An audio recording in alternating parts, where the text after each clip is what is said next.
Netcasts you love. From people you trust. This is TWiT. Bandwidth for the Tech Guy is provided by Cachefly. Cachefly.com.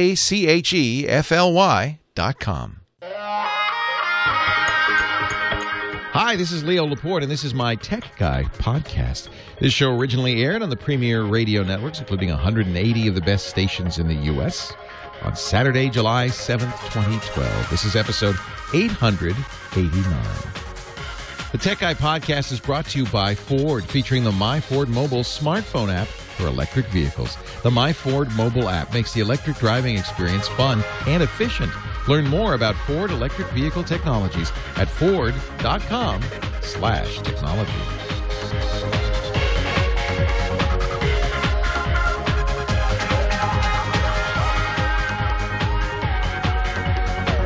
Well, a good day to you. Leo Laporte here, the Tech Guy.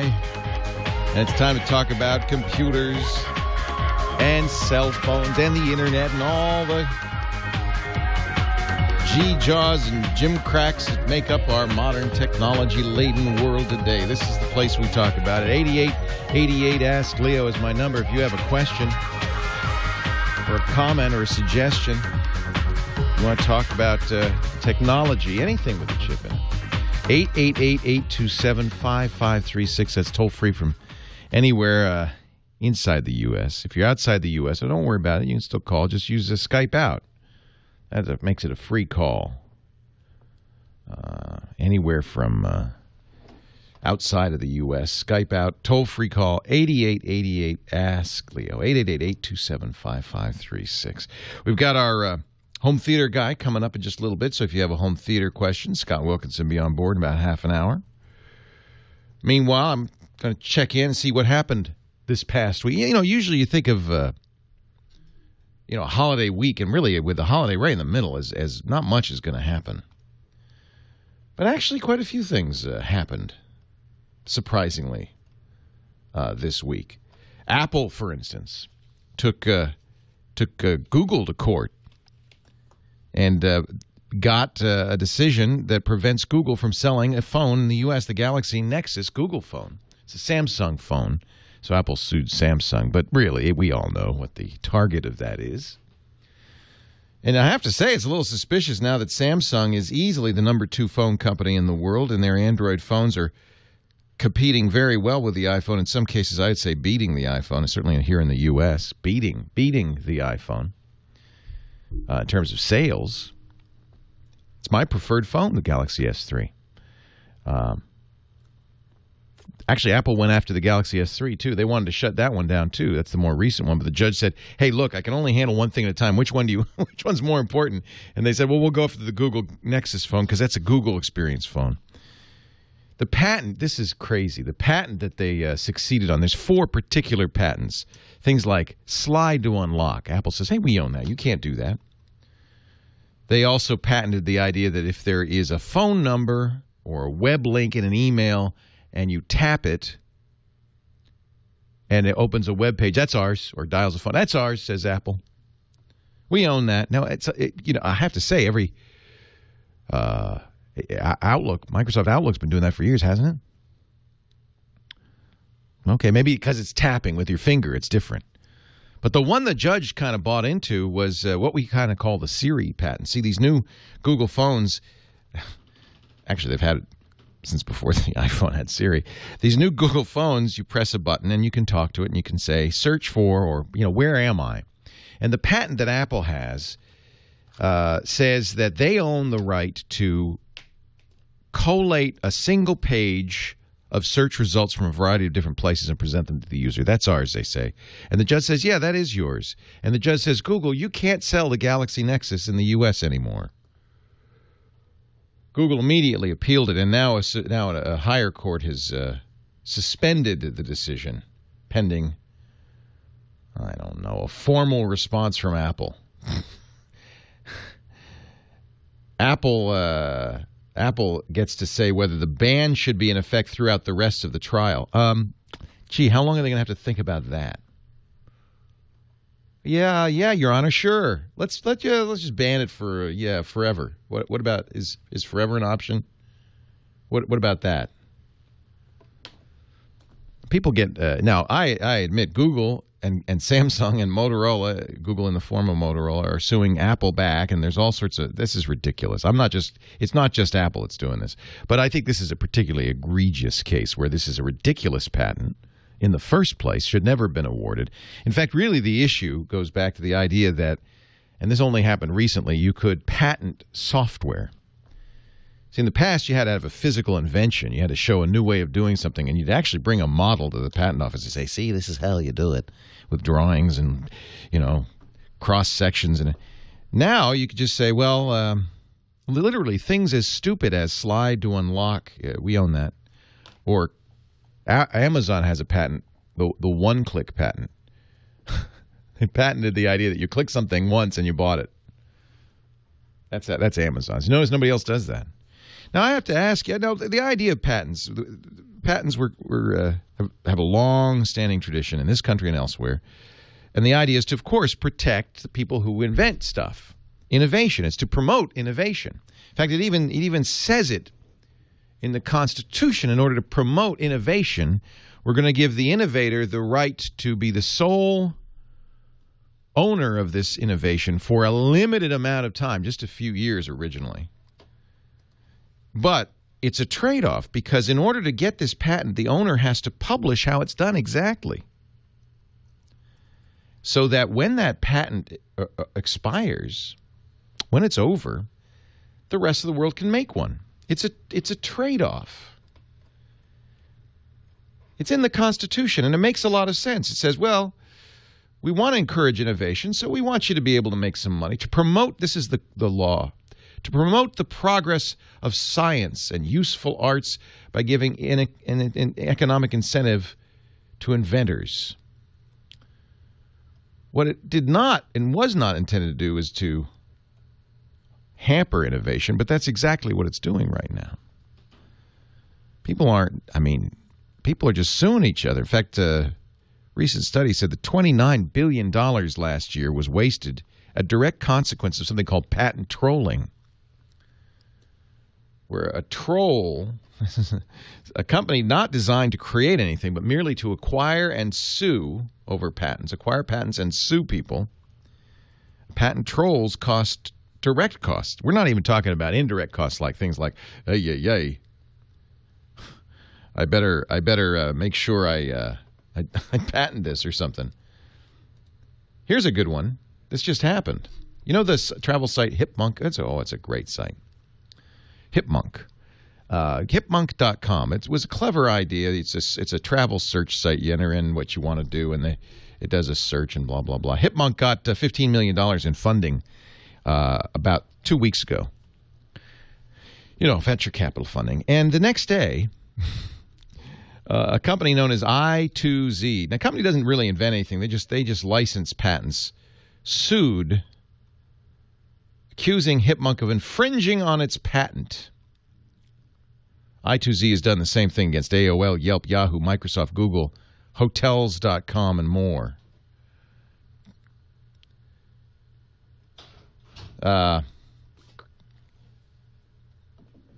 My friend Ben Parr wrote, creating a company for the sole purpose of snagging patents and suing other companies. These people don't even deserve to practice law. They're the scum of the earth. I love Hipmunk. And it's a shame. And this lawsuit, I can't even remember what the patent is. Something really trivial, simple little silly patent. Kind of like the one that, frankly, Apple's using to sue Google. This costs us in this country. Now, the best long-term fix is to eliminate software patents, because it's not a physical invention and it doesn't make any sense, and it's really being misused. $29 billion that costs us. Last year, this is a study by Boston University. The cost of patent litigation instigated by, and this is just for patent trolls, non-practicing entities. That's what the polite term for patent trolls. Non-practicing entities don't actually use them or make anything. They just gather together patents so they can sue other companies. get license fees, make a lot of $29 billion. And you know where the money goes to.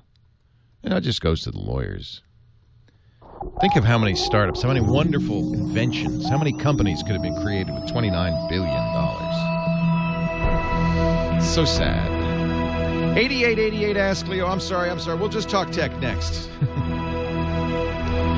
Got me on a rant.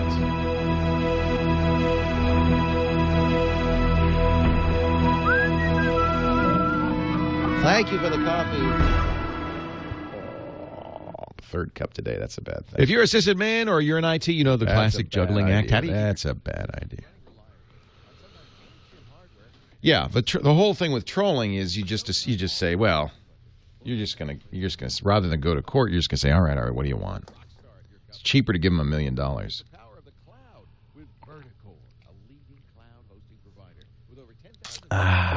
That's a good question. Dr. Mom's asking about the tech tiles. By the way, don't buy Samsung's tech tiles.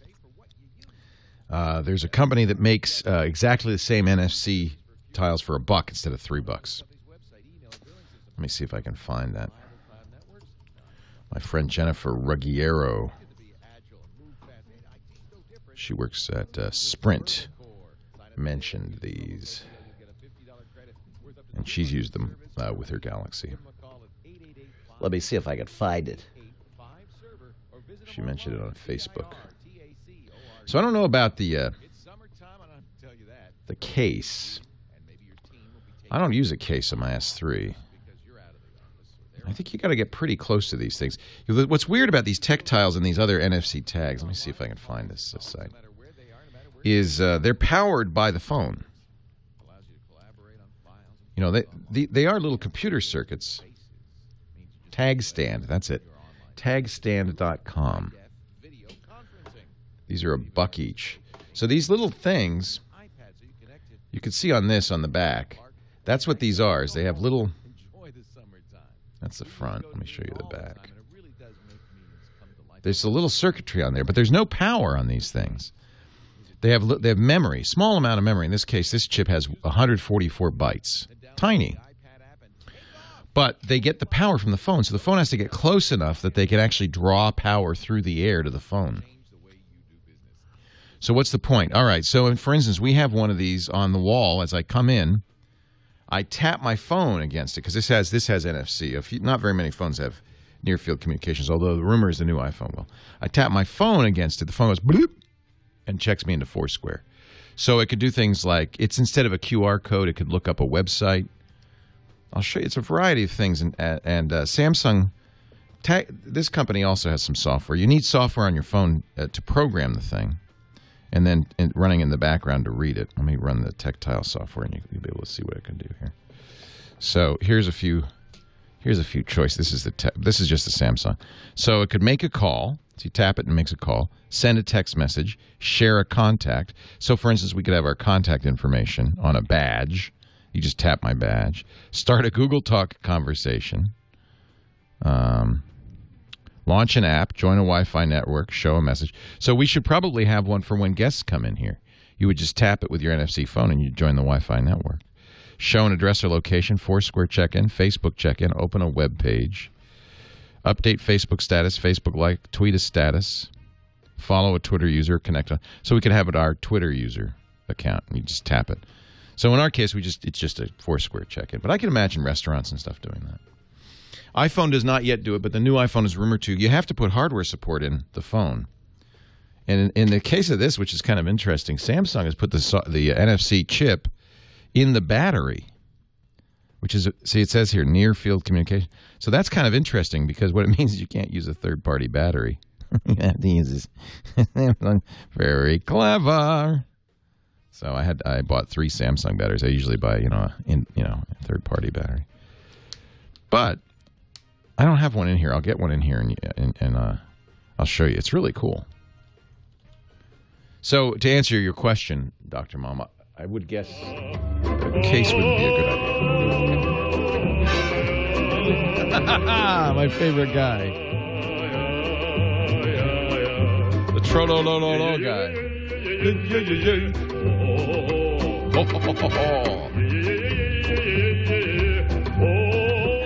Are we doing viral videos again? Kyle Benham, my musical director. He just passed away, I'm sorry to say, a couple of weeks ago, the Trollolololo guy. This is a really good example of the kinds of things that go viral. You heard that phrase viral.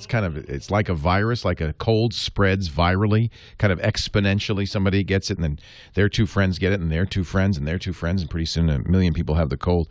Same thing with viral videos. You've seen this. Somebody sends you an email, you send it to your friends, they send it to their friends, and pretty soon the video's got millions of views on YouTube. And this was a classic viral video some years ago. The Trollolololo man. If you search for Trollolololo, I'm sure you'll find it. Yeah, November 26, 2009 is when the Trollolololo man. And the story is this was Soviet Union television. This isn't even recent. This was from the Soviet Union. And I think the story is apocryphal. I think his daughter, he just passed away, so people are paying attention to this again. But I think his daughter has admitted that this is a phony story. But the story, which was so good, almost you wanted to believe it was, this is a American cowboy song this guy was singing on Soviet-era television. And the Soviet censors told him he couldn't sing the lyrics. So he still did it. He just did Trollololololo. And the reason it caught on is, first of all, his appearance is very strange. It looks like he's wearing a bad wig. And it's just the worst lip syncing. And he's got crazy clown makeup. Well, not really, but he looks like frankly, he looks like he belongs in Twilight. He looks like a vampire. Beautiful voice. Anyway, his daughter recently said, no, he could sing the lyrics. He just liked that way. Which actually makes more sense. From Jasper, Georgia, our first call of the day. Hello, Scott. Leo Laporte, the tech guy. Hey, Leo. How you doing today? I am well. How are you? Doing good. Trying to stay cool in the heat. Yeah, I bet. How's that heat wave treating you? Before I get into the content of my why I called, I just want to thank you for all that you do for the tech community, because I've been watching you for years, and you truly are an inspiration, seeing how you've built your company and thank you and all that, and it really has been interesting to watch. I'm just a lucky guy. I worked for 25 years in radio without making a dent because I was just a general talk show host, and my hobby was computers and technology, and so it was, I guess, like the old Saturday Night Live routine. Computers been very, very good to me. Very lucky I specialized. But anyway, thank you, Scott. I appreciate it. And the reason I'm calling today, because I'm interested to know your thoughts on using social media to build an audience for a business that I'm involved with getting off the ground. In my opinion, it's the only way. What do we always say? The best marketing is what? Word of mouth, right? You can advertise, you can promote, you can buy billboards. In Vegas, they drive cars around 24/7 with big billboards on the cars. You can do all of that, but really the best kind of advertising is when a friend says to you, hey, this is great, and you're much, much, much, much more likely to try it. So word of mouth is everything. If you're a business, so social media marketing means that. It also means another way to communicate with your customers, and this is something that's really important.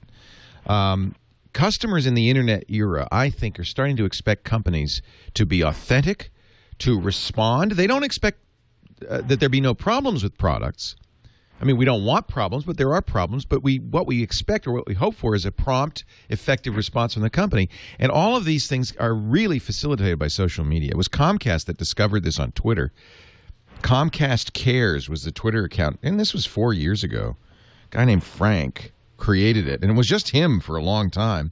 And if anybody was on Twitter and said anything bad about Comcast, he'd immediately respond. He'd say, well, get somebody on it, and they'd respond. Now, remember, Twitter at the time was just a tiny little geek community, but it was very effective because it was authentic, it was a real person, and now every company does it.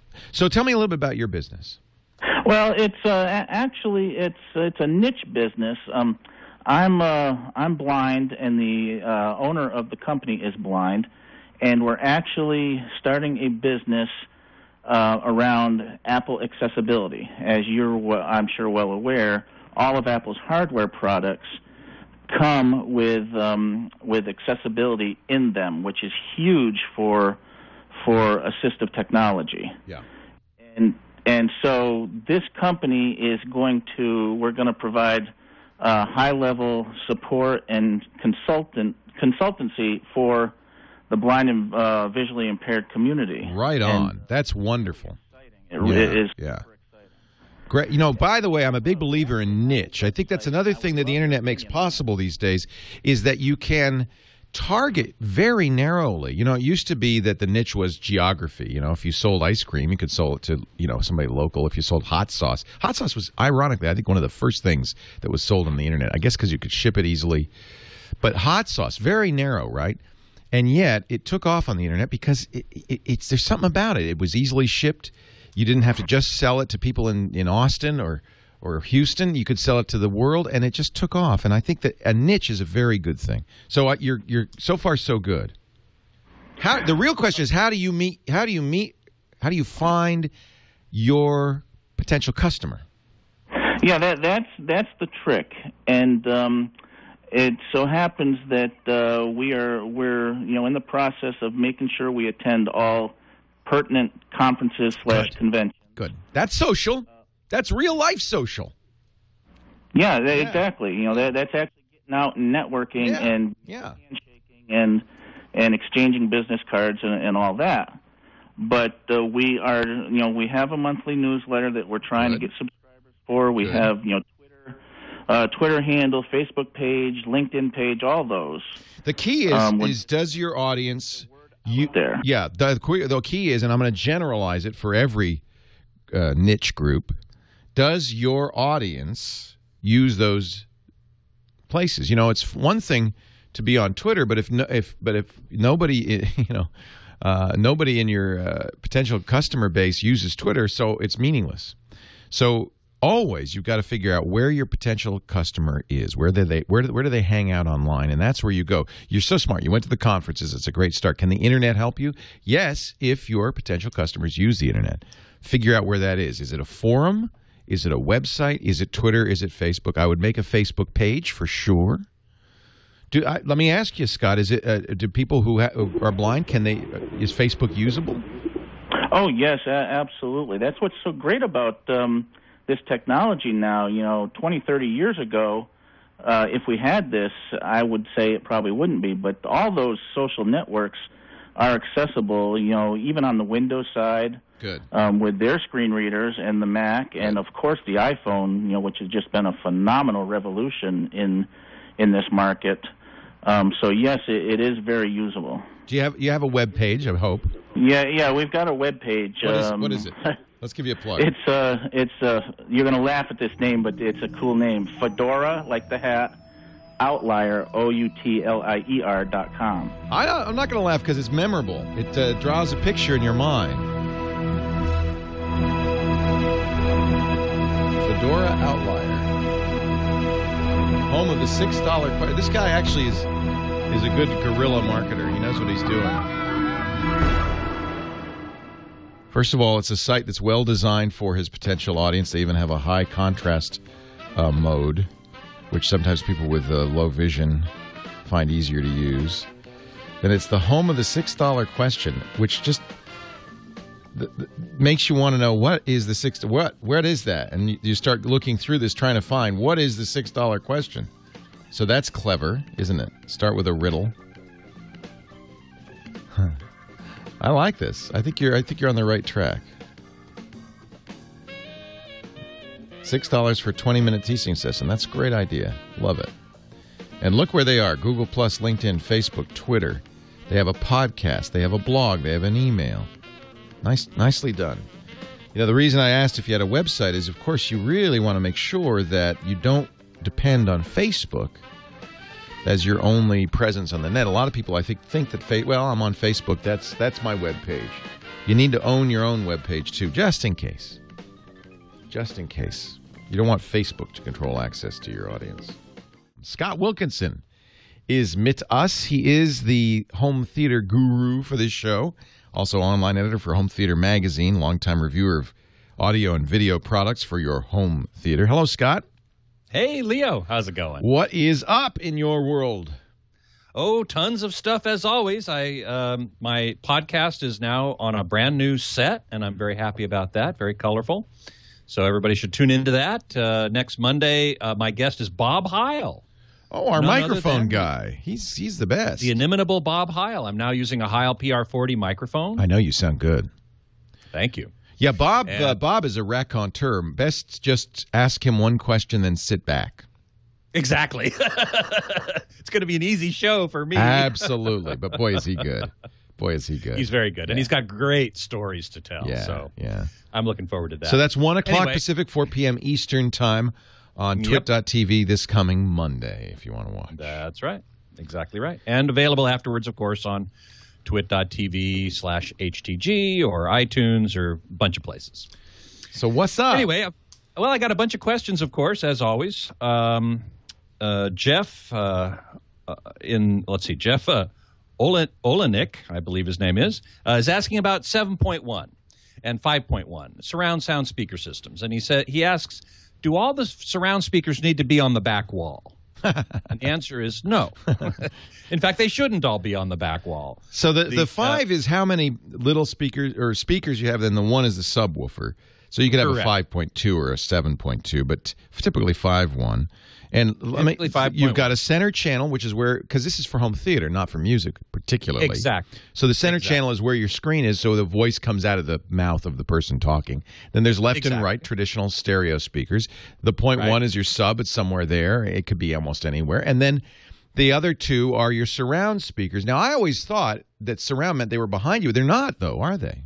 They're not. Not in 5.1. 5.1 is intended for the surround speakers to be either to your sides, directly to your sides, or a little bit behind you. So typically they specify an angle of 90 degrees from the front or to about 110 degrees, so a little bit behind you. Yeah. Also, he asks, should they be at ear level? Should they be at the same level as the front speakers?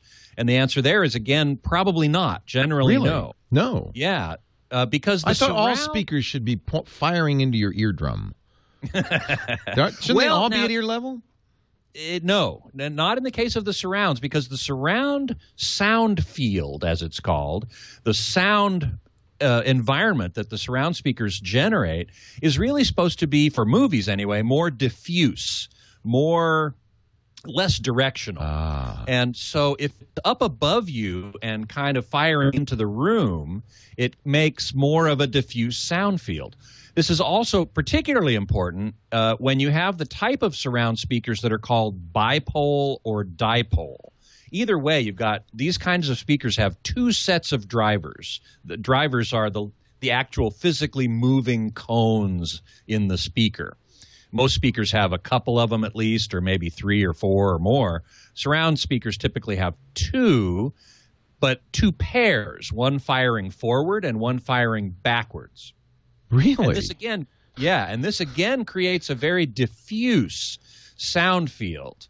This was in the days of 5.1 when you weren't sure exactly. I mean, objects flying around the room, by the time they got to the back, you couldn't tell exactly where they were. Plus the fact that the human hearing system is less specific, less directional when things are coming from the sides or behind you than when they are coming in front. So that's kind of what you want. Which is kind of what you want. Yeah. So the general rule is to put the surround speakers up a couple feet above you, and if they're this bipole-dipole type with drivers firing forwards and backwards, to have them be on the sides and firing forwards and backwards, and they create this nice diffuse sound field. Well, Jeff is asking, well, what about 7.1? Now we have 7.1, which has 4 surround speakers, 2 on the sides and 2 in the back. Those 2 really do go on the back. And those also should be kind of up high. Now, that's less important if the surround speakers are what are called monopoles or direct radiators. That is, like any other speaker you're used to. They just have one set of drivers that fire straight ahead. But that's not typical.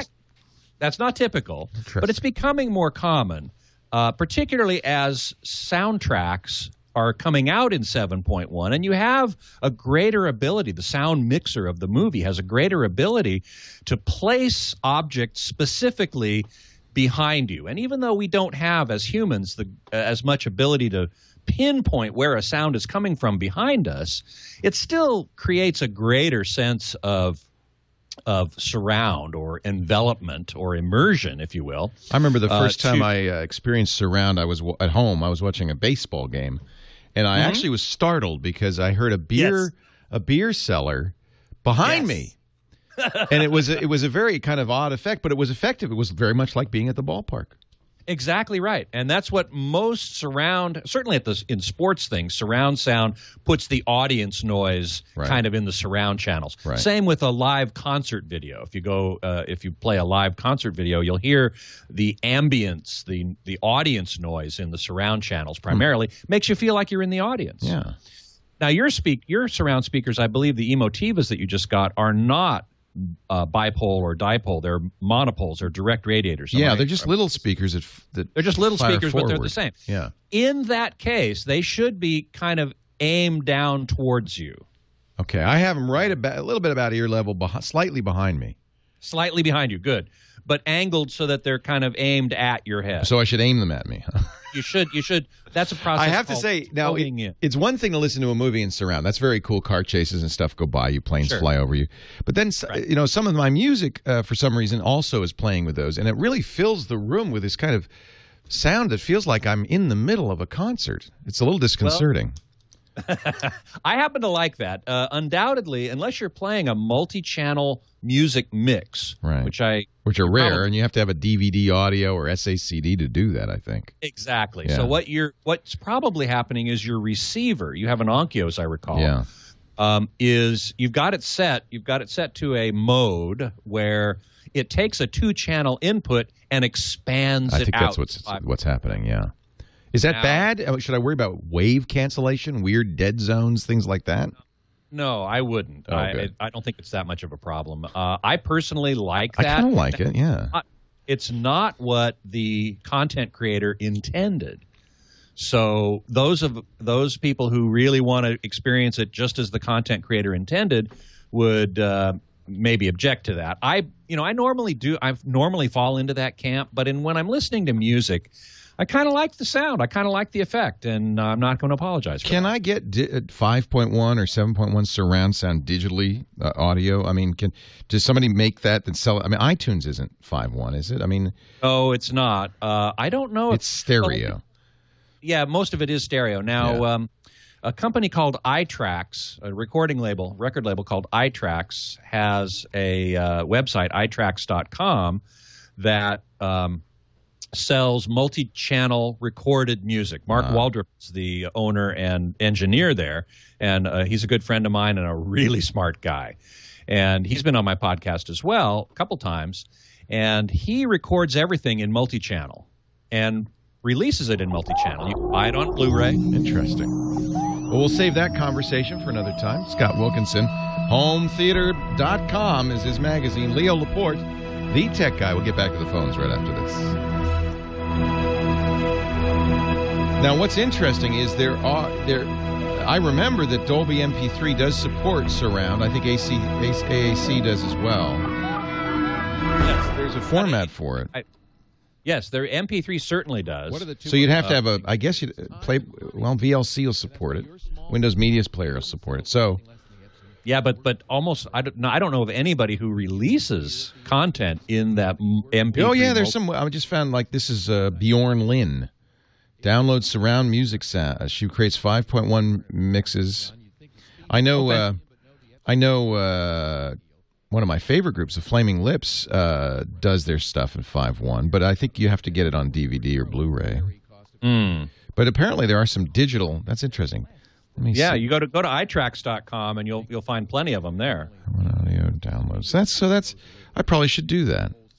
And then I have to somehow play it back through my computer. I could probably use the Apple TV to do that. Probably. Yeah. It depends. It needs an MP3 multi-channel decoder. Oh. Device that you play from. The software would do that. So but then how do I get it? This is interesting. Challenging. I'll think about it. David Bix in the chat room is saying some things are encoded as 2-channel Pro Logic, specifically to be decoded into 5.1, like some games. Now, that games might do that, but Pro Logic isn't really 5.1, it's 4.0. It codes a center channel and a single surround channel. It matrices them into the right and left channels. Well, I'll have to try it. I have to say, I don't mind. I mean, and there is a setting on my Onkyo I can say I want, stereo as opposed to surround. But I kind of like it. I wake up, my alarm clock is my stereo because I use Sonos, and it plays church singing, medieval church. Wow, that wakes you up in the morning? Yeah, I feel like I died. Cool. And then it's coming all around me, so I feel like I'm kind of in a church. It's very weird. Oh man, that's great. It's Josquin Dupre. Pandora. You can make a Pandora station with Josquin, who was considered by many to be the first classical composer. I think it's 14th or 15th century. Yep. And you know him, of course, because you play the sackbut. I do. Although this is all a cappella. Sure, it's mostly vocal music. It's so beautiful. Oh my goodness! So I'll play some for you. Here's another one. The Seeker in the chat room is talking about another group called Porcupine Tree. Okay. A group that also mixes in 5.1. Huh. So, and I have heard some of their stuff, and it's pretty good. This is what I wake up to. I swear to God, I feel like I'm in heaven. And then and then my alarm clock makes bird songs. So it's good. Up to that and tweeting away. Yeah. For a moment, I could pretend I'm somewhere nice.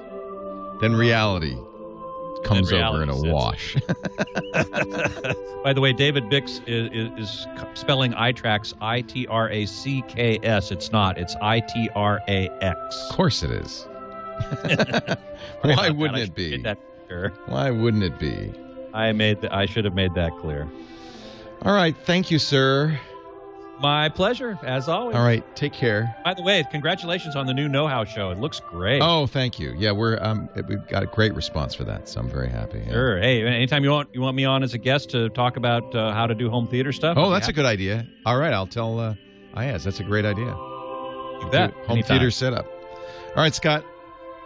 Cool. See you later. I'm going to wake up now.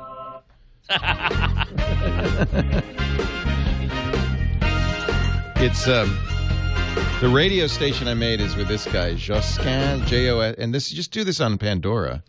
That's all you need to do is provide us the artist. Hey, Leo, do you want to play? Do you want to play it real quick? No. I didn't mention it on the air, so it will confuse people.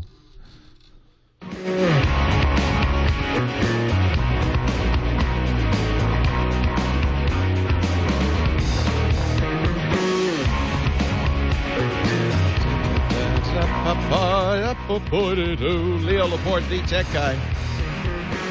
8888, ask Leo. That is the phone number, 888-827-5536. Chris in Eastern Pennsylvania. You're next. Hi, Chris. Hey. First time, long time. I love it. Yeah, just say that. First time, long time. We know what that means. Yeah. I had a question on a Lacey bigger disc. It's one of the old IDE with the four, 250 gigabyte hard drives in it. And the enclosure itself failed. And what I'm trying to do is pull all the data off of the hard drives. Do you know? So the idea is this is a disk, what we call a disk array. Multiple disks combined together to look like one big disk. That's why they call it a bigger disk. Do you know, and this is going to be very key to the whole thing, if it's using a standard RAID 5 or it's doing something on its own? I mean, how is it combining the disks? Does it say? It's just combining them so that all four create a 1 terabyte. I don't know specifically. Right. So here's why I ask. If it's using some proprietary system to do that, you're going to have to get a duplicate enclosure or you won't be able to read those disks. If it's using, you might have a shot, although this doesn't always work. If it's using a standard system like RAID, maybe RAID 0 or RAID 5, then sometimes you can get another RAID 5 or RAID 0 box and put it in. Let me just look. I'm looking at the LaCie FAQ for the bigger. Is it the bigger disk Extreme? It's the 1 terabyte bigger disk triple interface. Triple interface. The specific item is 300875. Unfortunately, they do not say which. Yeah, I believe it to be a standard RAID setup. I guess my question mainly was what I was trying to possibly attempt is it's an older IDE, so I didn't want to waste money on purchasing an older, enclosure. Would it be possible to duplicate each hard drive with some type of... You won't be able to read the hard drives at all unless you have something that can duplicate the setup it's using. So you understand that the way they got that big terabyte by putting several drives together, they're using some sort of trick. And generally speaking, the data is spread across the drives. So there's no way to just look at the drive and see the data. You need something that can once again duplicate. Somebody's telling me that RAID 0 is what they're using. So really what you need to do is get another exact duplicate box if you want to read that data. You will not be able to look at those drives and find out what's on them. Okay. You understand what I'm saying? They've done something odd to the drives to make it possible to make one big drive. I don't think it's simple disk spanning. I think it is, in fact, RAID 0. And if it's RAID 0, you're kind of out of luck if the enclosure dies. This happens with other systems, too, because those drives can't be read by themselves. Once you break the RAID, the only way to get the data back is to recreate the RAID using the same hardware. So I think, it's not the hard drive that died. That's the sad thing. Your data is good. It's on those drives. That's the good news. But in order to get it to work again, you need to either get that LaCie fixed or get a duplicate. That's the nature of RAID. And it's something to be aware of. It's one of the reasons I don't recommend RAID 0, which is what they're using. I recommend RAID 5. I recommend you use a standard form of RAID. Same problem with some other solutions like proprietary solutions like the Drobo. If a Drobo dies, even if the discs and the discs are fine, you need to get another duplicate Drobo to read those discs. You can't just read them. You can't just read them. Chris in Eastern, that was Chris. Let's go to Justin in Indianapolis, Indiana, where I understand it's 100 degrees today. Hi, Justin. Hi, Leo. How are you doing today? Is it the century mark there? What's that? Century mark, huh? Yikes. And I bet it's humid, too. Oh, yeah. And hardly any wind. It's bad. I'm hiding inside in air conditioning. Oh, good. I'm glad you got some AC anyway. Yeah. Well, thank you for taking my call. I'm actually a CINT student, and I've pretty much given up listening to music and just listen to your show. What is CINT? What is that? Computer Information Technology. Awesome. It's, awesome. Taking classes at Ivy Tech. Good for you. I think that's a good career plan. And you're right. You should not listen to music anymore. From now on, you must only listen to technology podcasts because you must hone your mind. No, you can listen to music once in a while. Well, it's a lot of real-world experience. Good. So, good. Thank you for listening. My question is, I was using the iTunes Match, and I uploaded all my songs over a few days, and then I tried I deleted them all off my hard drive after backing everything up, and when I started downloading them, I wasn't getting AAC versions. I was getting random MP3s. And okay, so that's only for stuff it didn't match, I hope. So the idea, the way Match works, you pay the $25 a year. You do the match. If it has the song in its library, it's going to keep a 256 kilobit AAC version of it. But if it doesn't have the song in the library, it's going to upload it. Like if it's your daughter singing "Mary Had a Little Lamb," well, that's not in the iTunes library, so we'll upload that, and it can't make it a higher quality because it doesn't have the original. So you're going to get it back the way it was. Right. And you should be getting some AAC files for the tunes that it can match. Right, I wasn't getting any, but I didn't download the entire library yet. I was downloading a lot of different random things to see. I just wanted to make sure. No, I think that's just because those are things it couldn't match. Okay. So at least, it's a backup in that case, right? It's not improving it, but it's a backup. What you've done, though, which is great, is anything you bought from iTunes, it should replace with now a higher quality, 256 kilobit AAC, and no copy protection. Right. So that's going to be – so you're guaranteed to have matches on anything you bought from iTunes. If you rip a CD, my experience has been sometimes it'll say, oh, yeah, I got that, and sometimes it won't. Okay. It just depends on, if it can recognize it, I guess. Right. So I guess I'll just download everything. And, you're just basically think of it as you just got a backup. And it'll improve what it can, but if it can't improve it, it can't improve it. Okay. There is, if you look at your iTunes, this should give you an idea of what you're going to get. I think. Right. Yeah. I'm trying to connect to it right now, but create. It may not show up, so you need to create a. At the top, it has the categories: album, name, artist. You want to look at iCloud status. If that column's not there, and it probably isn't, you want to turn that on. And I always turn on kind because that's going to tell me what it is. And then you can also turn on bitrate to see how high quality is. That'll give you an idea of what you're going to get back. Okay. Could I ask you a question about Nod32 real quick? Yeah, sure. That's the antivirus. Should give you a disclaimer. That's the sponsor of the show. Go ahead. Yeah, I actually got rid of Norton the other day and downloaded. Good man. And I don't say that because they're a sponsor. Just Norton is just horrible. Yeah, and I love it. It's so much smaller and easier to use too. Right. My question is, Windows Firewall had turned on while Nod was on, and but I turned it off. Should I leave it on? Yeah, leave it on. Leave it on. The Windows Firewall has its own benefit. In fact, frankly, I don't recommend the full ESET cyber, whatever they call it. You just desktop platform, whatever. Just get the antivirus and turn on the Windows Firewall, and you're good to go. You have a router. Right. Especially now, you're probably on a campus network sometimes. Now, if you're on a campus network, it's really important you have the Windows Firewall on because that will protect you against network viruses or what we call worms propagating. The Windows Firewall isn't super powerful.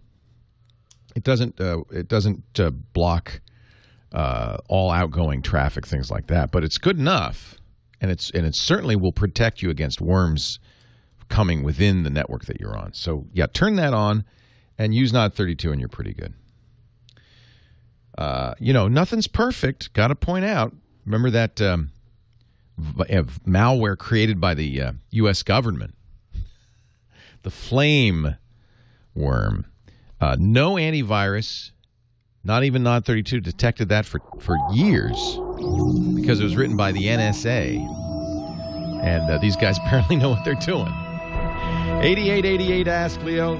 Local news is next. We'll be back with more. You stay right here. You work for the NSA? Is that why she kicked you? You couldn't say yes. You'd have to leave the room right now, huh? Yeah, you can speak. Yeah. For reassembling the raids? Yeah. It's little propeller Your life is on your computer. Family photos, music collection. Oh, that's great. What if a hard drive crash or virus wiped out MDATOM? That's why you need MDADAM. ADM. MDADM. So there's a Linux tool. You need to make a bit copy of the drives, and then you could take those images and use MDADM. Yeah, because who knows how Lassie did it. Well, and that means also he could probably find a geek who would know how to do it too.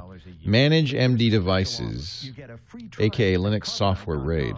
So it's sophisticated enough they could probably figure out a RAID 0 and rebuild it. That would be awesome. That would be awesome. And the offer code for 2 bonus months is great school.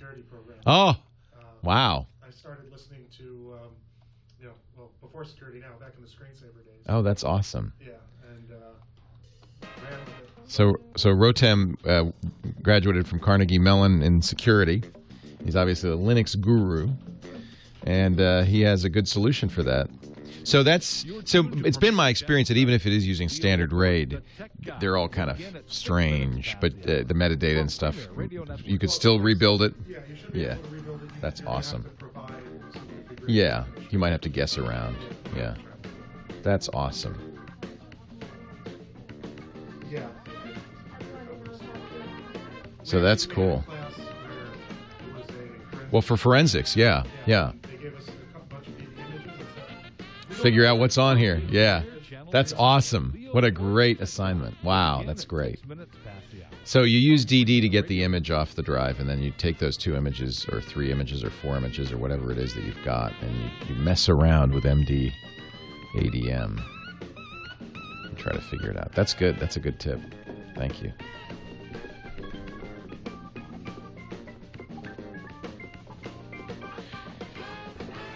Yeah, he was using. I mean, that's a very old enclosure. It's IDE enclosure. That's an old solution. You're right. Most people aren't going to be using anything like that. Although Drobo's out there now, and the reason people do that is so they get these massive multi-terabyte arrays, and they get write speed, which is another reason we might want to use striping. Although, what is it, Ozzy? Why are you looking at me like that? Do you understand what I'm saying? Are you a Unix hacker? Do you know how to use DD? Mm-hmm. Yes, you do. Yes, you do. All he's hearing is bacon. Ozzy, bacon. I don't have any treats for you, sweetie. I'm sorry. God, he's stuck still. Just really. Yeah, see? He heard the word treat. He definitely heard the word treat. He sat down, he licked his lips, and he sat perfectly. Oh, I'm so sorry. I feel terrible. Oh, you poor little guy. I feel like I'm letting you down now. Yeah. He's licking his chops. He wants treats. The caller had a Lassie bigger disc, which is an old IDE RAID 0, apparently. We need an Aussie cam. We do. We don't have an Aussie cam. Yeah, I want to do that. Wireless cam. He seems the Ozzy kind of, I think he kind of does know what's going on. He surprises me sometimes. He does actually seem to understand a little more than, supposedly Papillons are among the smartest of the dog family. You are very smart. I always thought he was a little bit brain damaged, though. Because maybe he was smart when he was born, but then when he was young, he had some seizures, and I think it might have caused brain damage. What do you think?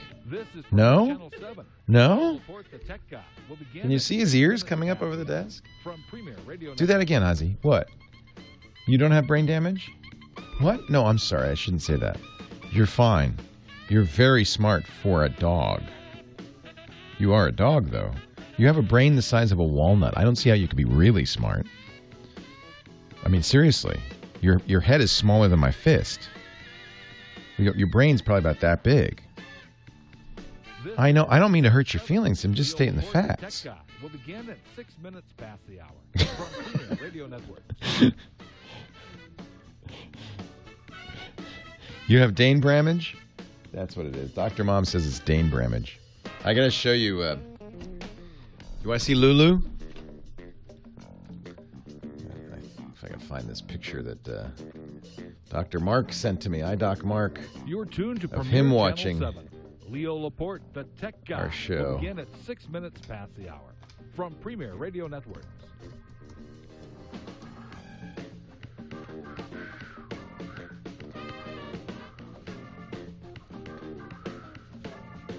What, Ozzy? What? What is it? I got a picture of a Papillon for you, Ozzy. You're tuned to Premier Channel 7. Leo Laporte, the tech guy, will begin at 6 minutes past the hour. From Premier Radio Network. Yeah, I should never have said that. He'll sit in your lap very happily. They're really lap dogs. They're designed to be held at all times. He says, you said the T word. I know you have them. Normally I have some here, and I just don't have any right now. Leo Laporte, the tech guy, will begin at 6 minutes. Oh, my gosh. That is plaintive. Heartbreaking. A plaintive sigh. Yeah, Christopher, I'm not surprised. I don't really like Chrome OS. The newest version of Chrome OS is a little more tolerable because it's got, it looks like it's actually got apps and stuff. But... Ozzy, what? This guy's listening to us. He listens to this show. He's across the street from Edinburgh Castle, and that's what he's looking at when he listens. Isn't that cool? Kind of rainy in Edinburgh. Trying to find... What, Ozzy?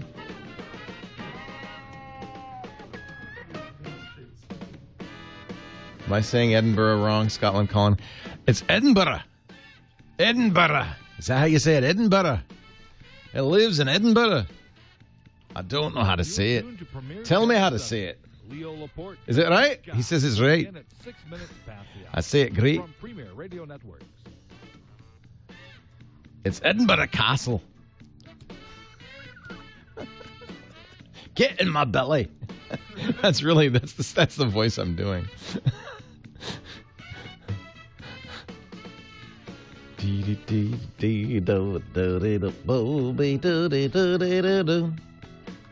You're tuned to Premier Channel 7. Leo will begin at 6 minutes. Premier Radio Network. Cannot find that picture. Oh, maybe it's in my email.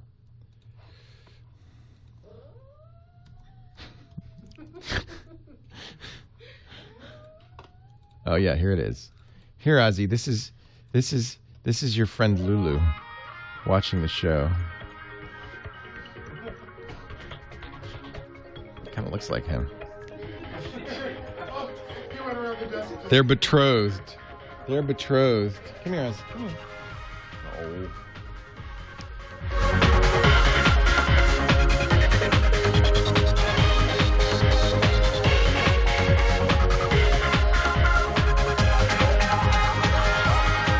Well, a good day to you. Leo Laporte here, the tech guy, and it's time to talk about technology, computers, the internet, cell phones and camcorders, MP3 players. I don't know why I say MP.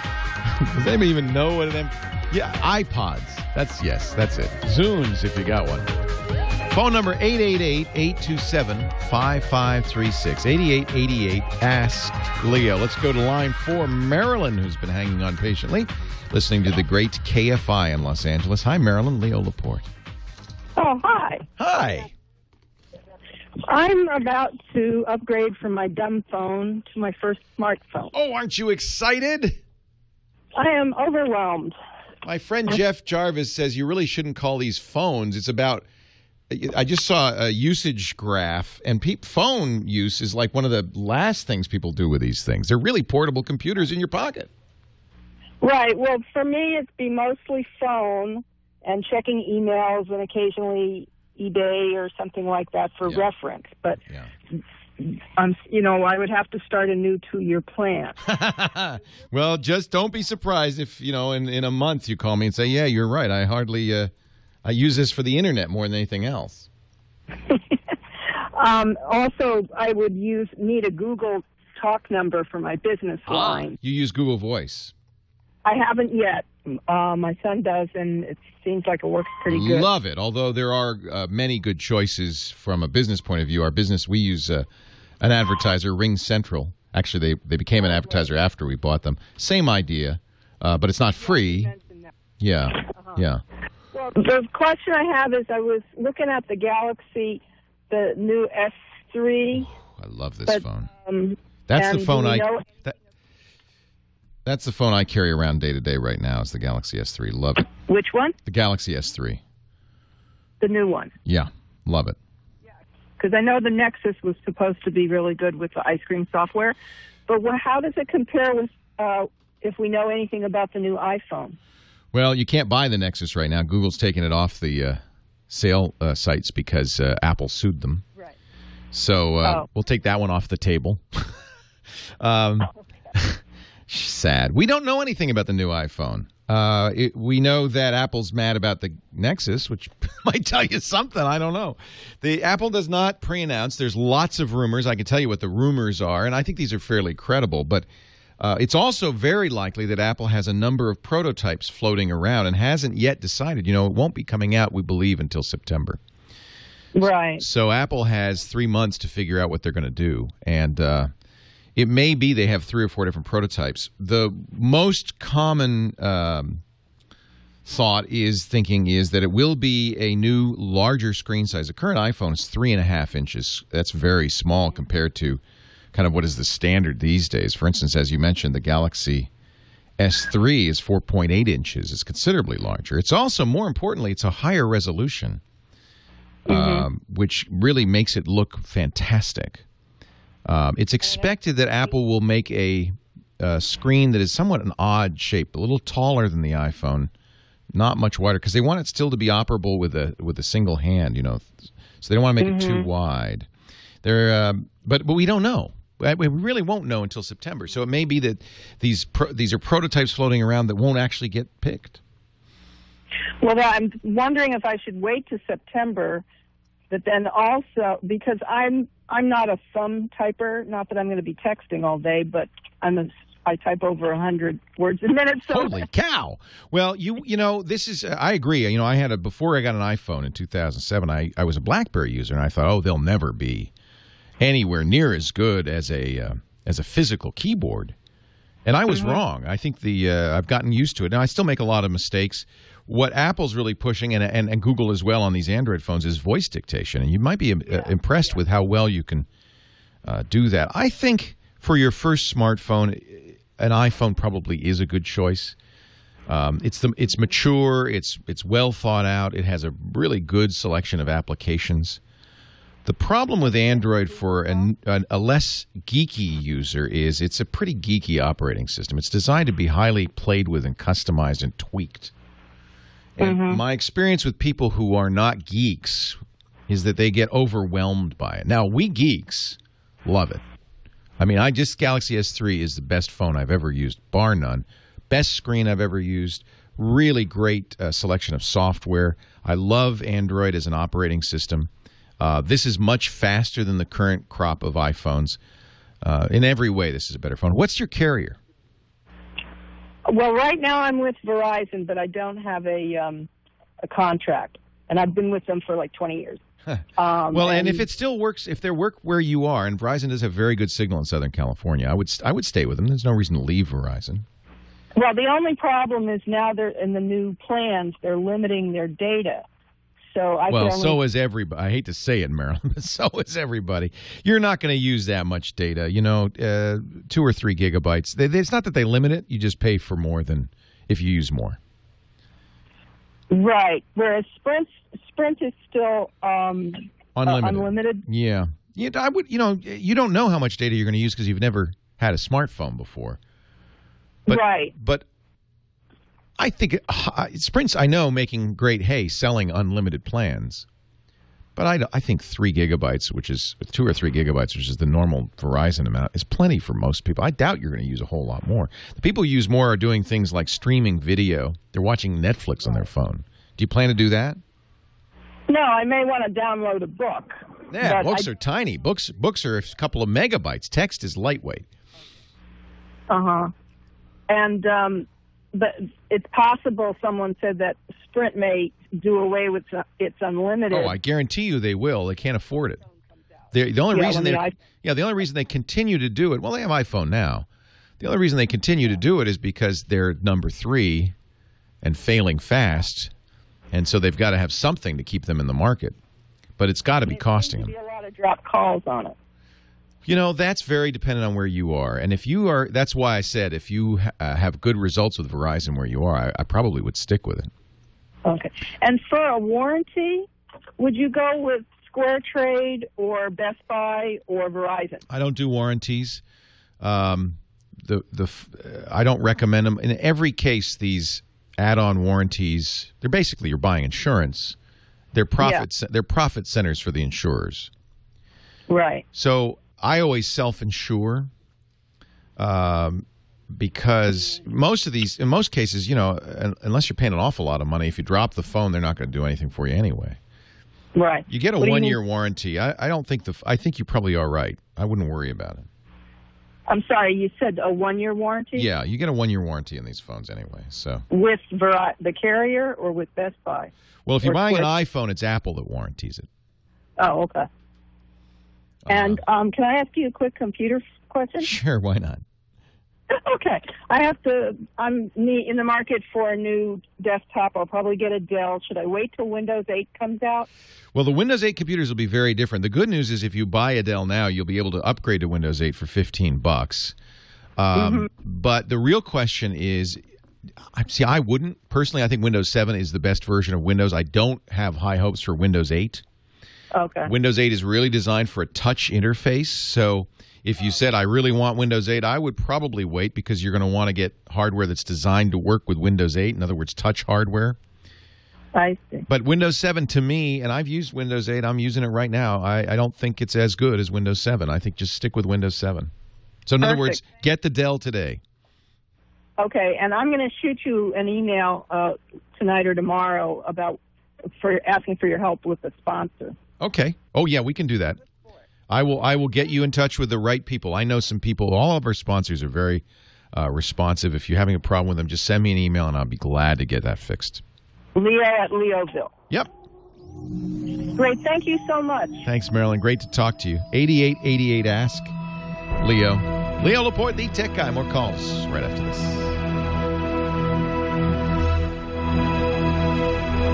Yes, she knew exactly when to stop talking. She said, I can hear it. It's coming. Let me see if I can find. Love this, how people use.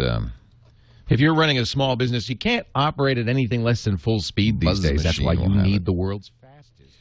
So my friend Jeff wrote this great article. It's not a mobile phone, so what is it? And he goes off of this graph, which is from 02. Now, it means it's UK, but I think it's probably very comparable. 02, which is the phone company in one of the phone companies in England, says that per day with an Apple iPhone, people spend 24 minutes on internet, 17 minutes social, 15 minutes on music. That's low for me. I'm listening to music all the time. 14 minutes playing games, and only 12 minutes on phone calls. So it's really probably less than half of the, it's number 5 on the list, then email, then texting. Then, some of that's because texting doesn't take very long, right? TV, film, 9 minutes, books, 9 minutes, camera, 3 minutes. But Jeff's point is, and I think it's well taken, this really isn't a phone. Certainly it's one of the reasons you carry it, but I find myself doing I might do one phone call a day at best. Do so much more with my smartphone. And it's easy to restore your backed up files after a computer disaster. Unlimited backup is only $59. Problem is iPhone users do use a lot of data. And that's why AT&T, the CEO of AT&T said, dumbest thing he ever did, the biggest regrets was offering an unlimited plan to iPhone users. He deeply regrets it. That just tells me it costs him a lot of money. Maybe Sprint has some magic way of not losing money. Report software piracy confidentially, and you may be eligible for it. Yeah, I bought. You can get the quad-core Exynos-based Galaxy S3 just by the unlocked international version. I bought it from Expansys.com for $650, but it won't be LTE. So the reason that the U.S. versions are dual core is because there's no quad-core LTE chip yet. The rumor is Apple's going to have one in the iPhone 5, but that's again just another rumor.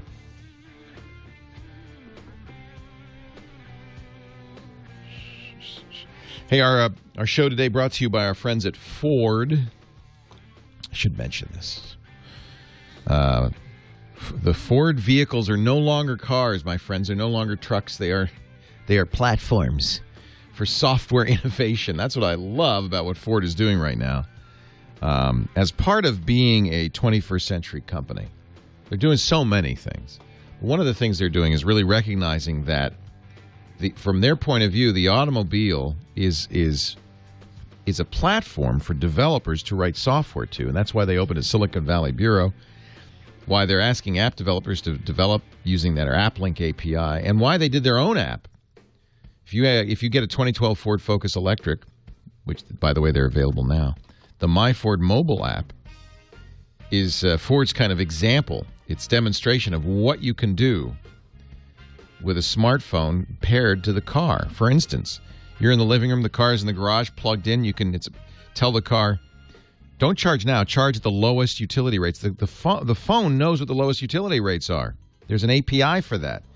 And as long as your local utility, and almost all of them do, get that information to the Microsoft Value Charging database, the phone can do that. It also will tell you things like how much CO2 you've saved, how much money you've saved, what the best eco-friendly routes are, where the charging stations are. You can even precondition the car to a comfortable temperature based on your go time. I just love it. I want you to try it today. Drive a 2012 Focus Electric at a Ford dealer near you. And bring your app, your phone along so you can try the app. BlackBerry, Android, and it's playing it up all over the U.S. of A. Except here, where it's pleasant. I don't know because I'm never outside, but that's one thing I use my smartphone. I just always want to know what the weather is. Isn't that crazy? I could look out the window, I suppose, but what I do is I fire my. Oh, it's 75 degrees and sunny outside. If I were outside, I would know that. Fortunately, I have a smartphone. I get asked a lot. iPhone, Android phone. Used to be BlackBerry, but nobody asked me about BlackBerry. Really, the choice has come down to Android versus iPhone. And, with Android, there are a lot of choices. Every carrier has their phones. I think Samsung has really kind of taken the lead, but there's also an excellent phone from HTC called the One. I would say equal to this Galaxy S3. Both excellent phones, beautiful screens, very fast,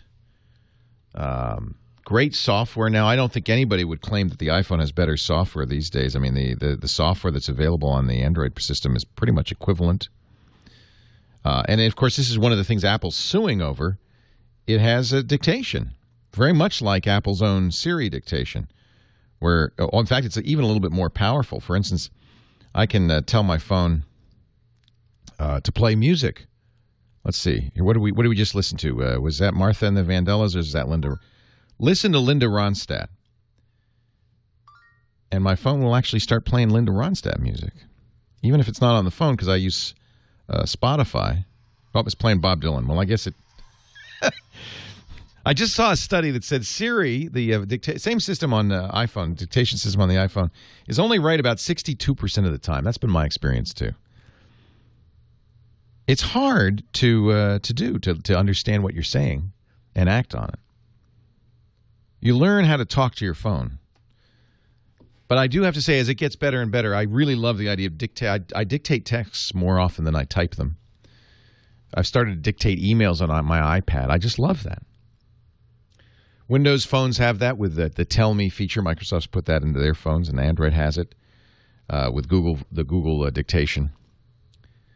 Now, I do have to say one thing to our caller. She said she wanted to use Google Voice. Google Voice works much better on Android phones. If you are using Google Voice, Android is definitely preferred. You can have Google Voice be the answering machine for the phone. You can integrate directly with Google Voice into the phone. Apple doesn't really do that. There is a Google Voice app for iPhone, but it doesn't give you the same kind of tight integration. That makes sense, right? It's a Google product, so is Android. But there are other companies like RingCentral, one of our sponsors, that they have an app that works on iPhone and Android that does many of the same things. So that's another nice feature of these smartphones. They can be used, for instance, when I call, I can use the RingCentral app on my phone, make a call, and it looks like it's coming from my office using the 800 number. Messages come into the RingCentral app. So there are other ways to do it on an iPhone. But if you're tied to Google Voice, boy, I think an Android phone is probably a better choice. 8888 Ask Leo. That's my phone number. Call it with Google Voice or whatever you got. Trevor is in Houston, our next caller. Hi, Trevor. Leo Laporte, the tech guy. Hey, Leo. Hey, Trevor. Hey, my wife is thinking about buying a MacBook Air, the 2 gigahertz, 8 gigabyte version. I was just wondering, a couple years from now, is that going to be powered enough to deal with the apps and the applications going to be coming out in 2014 or 2015? Or should we be looking at the MacBook Pro 2.9 gigahertz version? Well, I don't have a crystal ball, but I have to say things have changed considerably over the last few years. It used to be really, you could pretty much guarantee if you bought a computer today that it would not be fast enough in 3 or 4 years. But you'll notice that the speeds on computers have really gotten quite good, and there's not much an app can do to tax a computer these days. So the MacBook Airs, they are a little bit slower, although the new MacBook Airs are much better than the older ones. You're thinking of the 2 gigahertz model? Yeah, that's the fastest one I see currently available. I wouldn't worry. I wouldn't, I'll be honest. The standard is 1.8 gigahertz. Are you going to put a i7 in there? Yeah, I guess you are with the 2 gigahertz. Okay. Yeah, I mean, that will be plenty fast enough. I would, if you really want to, buy for the future, put as much RAM in as you could. Uh-huh. The thing that the Air loses, I love the Air, by the way. It's easily the best laptop out there, and for the price anyway. And the measure of that is that every Windows manufacturer is trying to copy it. They all have their thin and light notebooks now. The real thing you suffer with on the MacBook Air and the new MacBook Pro Retina, which is what I use day to day, is that it uses a solid-state drive, and that means you're not getting a huge amount of storage. Right. It comes like default 256, and you got to pay $500 more to get 512. And I think that you can just live with that. You're not going to put 100 movies on it. You're not going to put, your entire music collection on it. You're going to have to be a little judicious about how you use it. I got the base MacBook Pro with Retina display, which only has a 256 gig hard drive and 8 gigs of RAM. And I did that because I knew that I could live with 256 gigs of hard drive because my old MacBook Air had that much, and I had 100 gigs free. I don't think you need to buy the biggest hard drive. I don't even think you need to buy the biggest processor. To answer your question, I think that it's pretty safe to say that any modern laptop will be enough for the next 4 or 5 years. On a related question, I was just curious, are there any PC competitors that come close to the Air in terms of its lightness and accessibility? Yeah, all the Ultrabooks are designed to copy the Air exactly. So Dell, Asus, Acer, Toshiba, Lenovo all make, and the Vizios, let's not forget Vizios now in this business, all make very similar thin and light laptops. They don't have optical drives. They have SSDs in them, and they're gorgeous.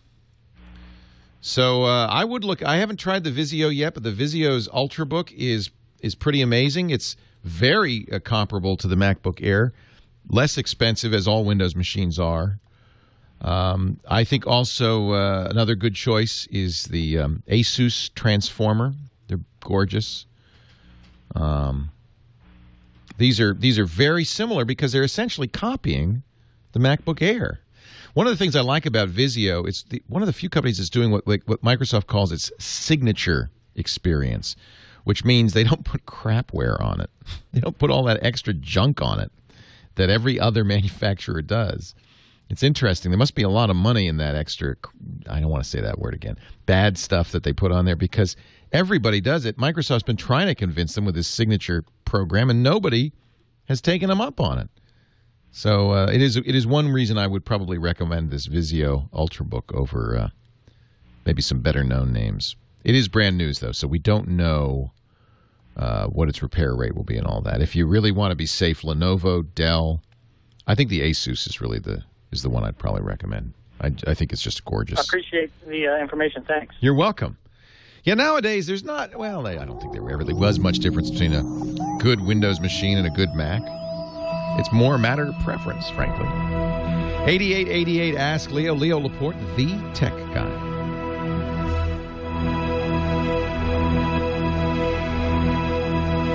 What does Asus call it there?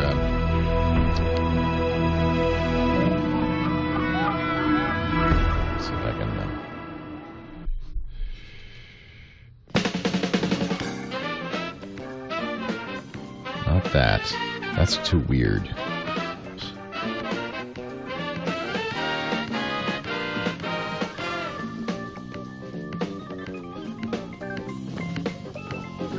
Hear the power, feel the power. That's not really a good...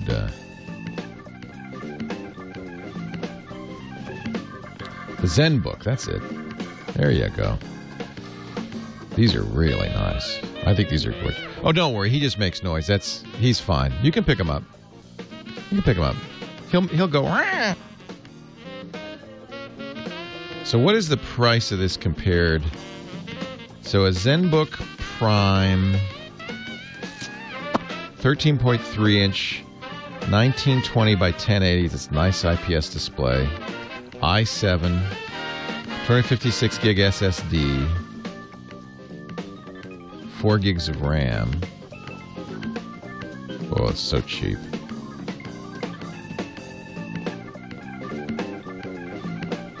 That's the lower end one. Let's get a better Zen book.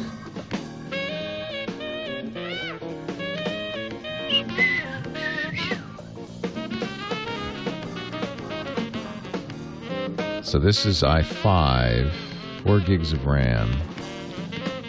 Can't tell if it's the better screen. That's a pretty nice. That's probably what I would recommend. ZenBook Prime. I don't understand. Wayne. It was only a matter of time before somebody made a Siri song. I think there's quite a few Siri songs, actually. Wayne. I don't understand. That is the Flaming Lips. And the Wayne in there is Wayne Coyne, of course, the founder of the Flaming Lips. He made a Siri song. There's quite a few, though, on YouTube, I think, if you look around. She just begs to be mocked. 8888, Ask Leo. That's my number, 888-827-5536. Let's get back to the phones. And Brad in Lynchburg, Virginia. Hey, Brad, Leo Laporte here.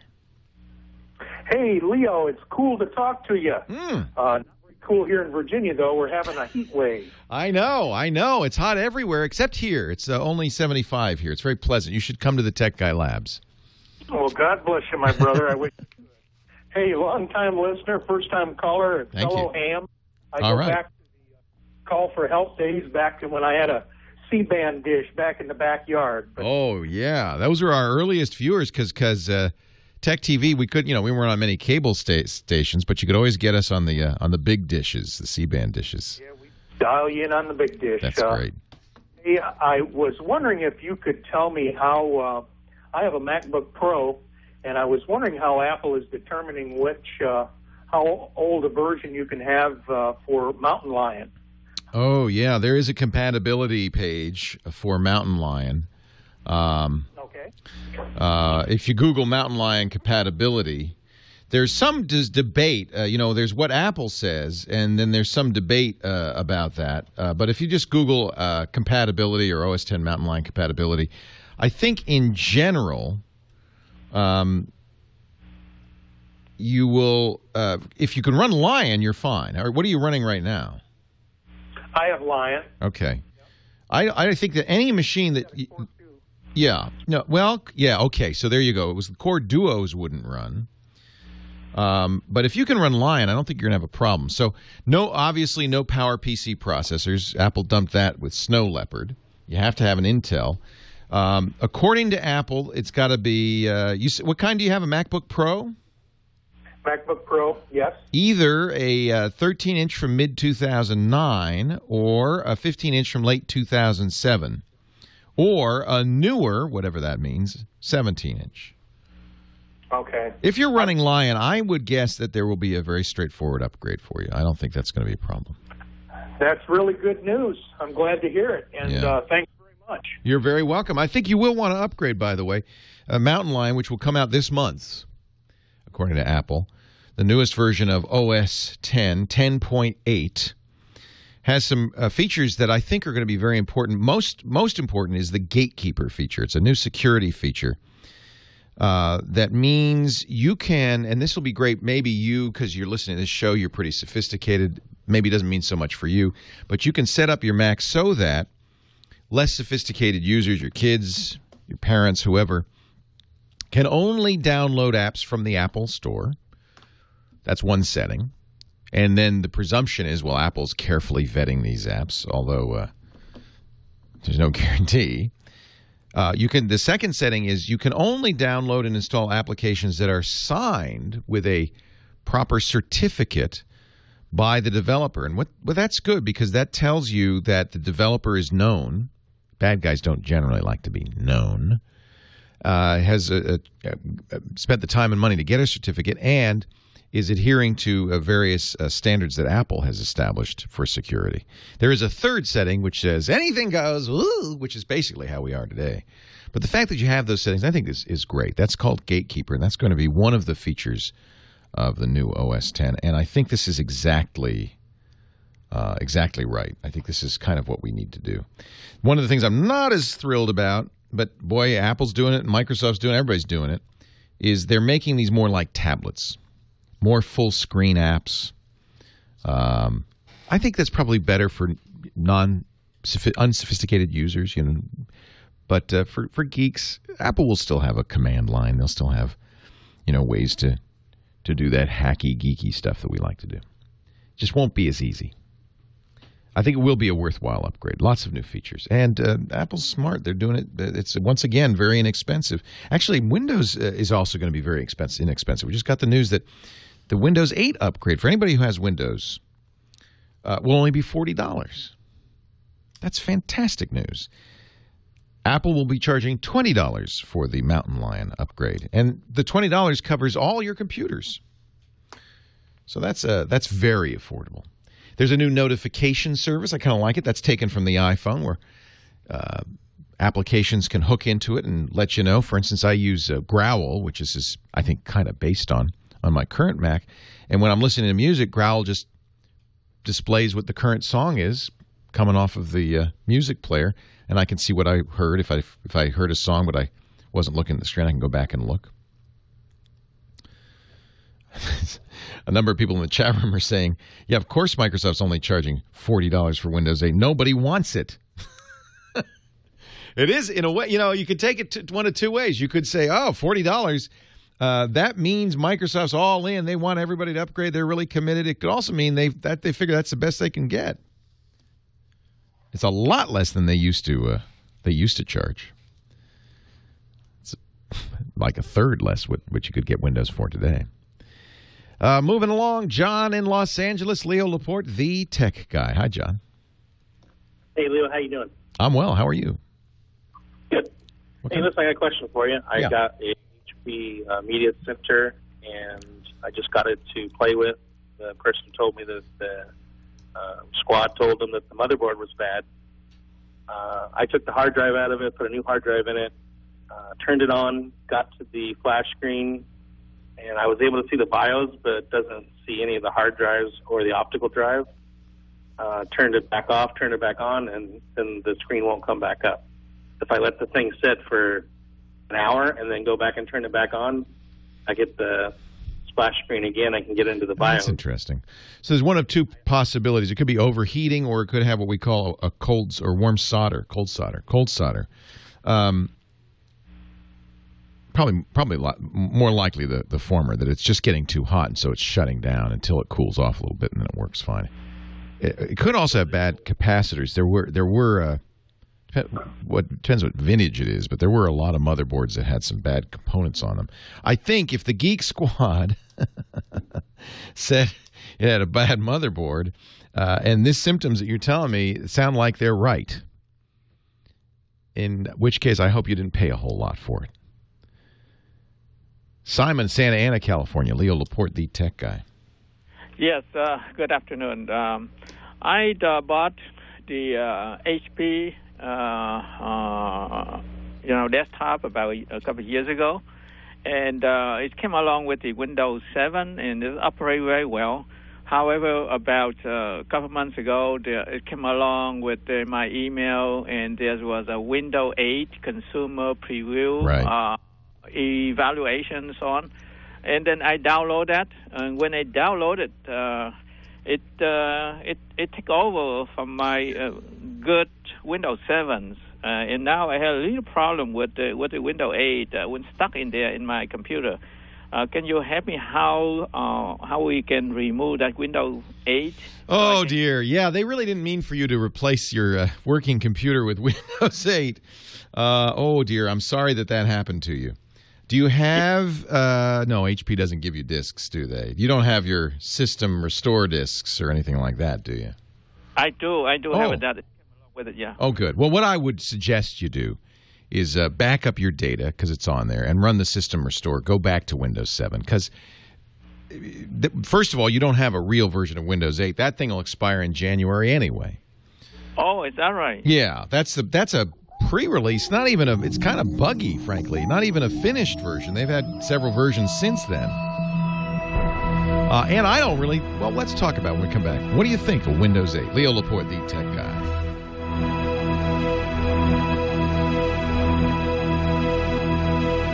I could just see it. We're going to get a lot of calls.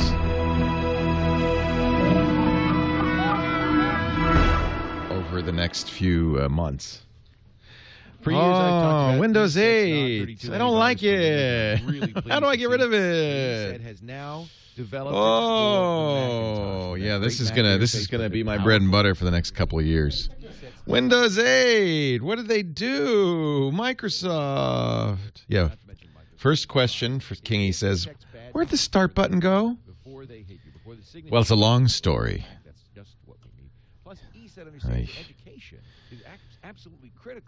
Yeah, interesting. KVN says, Windows 8 is awesome. I can't go back to 7. Introduces a brand new educational component alongside. Good answer. Rotem says, how long have they been working at Microsoft? So I'll tell you, Windows 8 on a tablet isn't so bad, but I really think Windows 8 on a real screen is very strange. You know, with a mouse.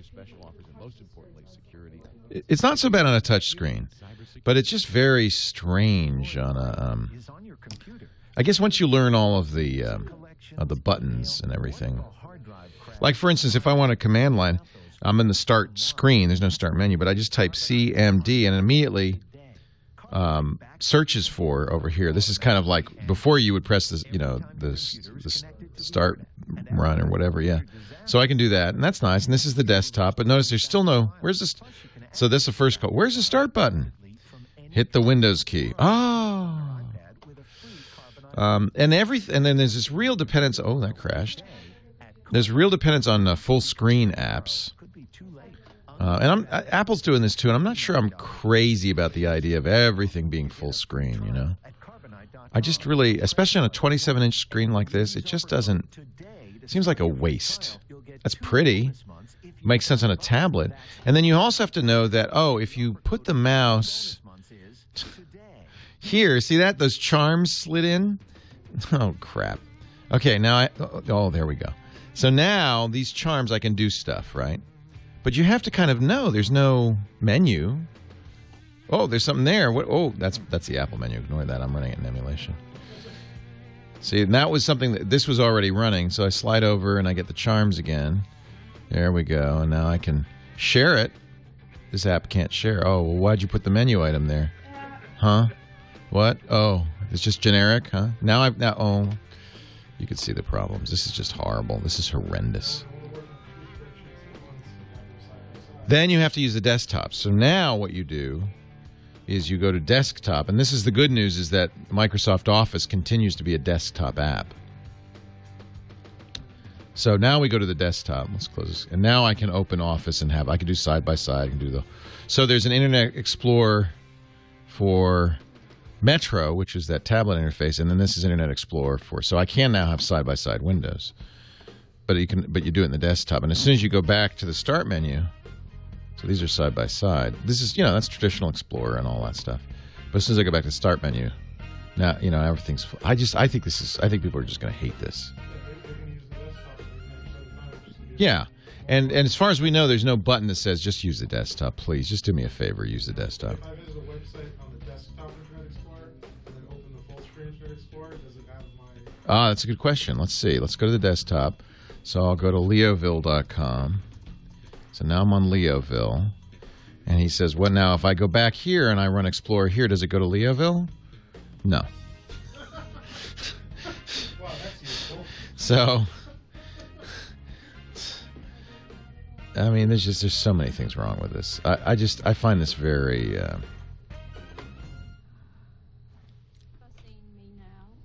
right, Leo, we got a Nod 32 library here. Turn my voice about. I don't like it.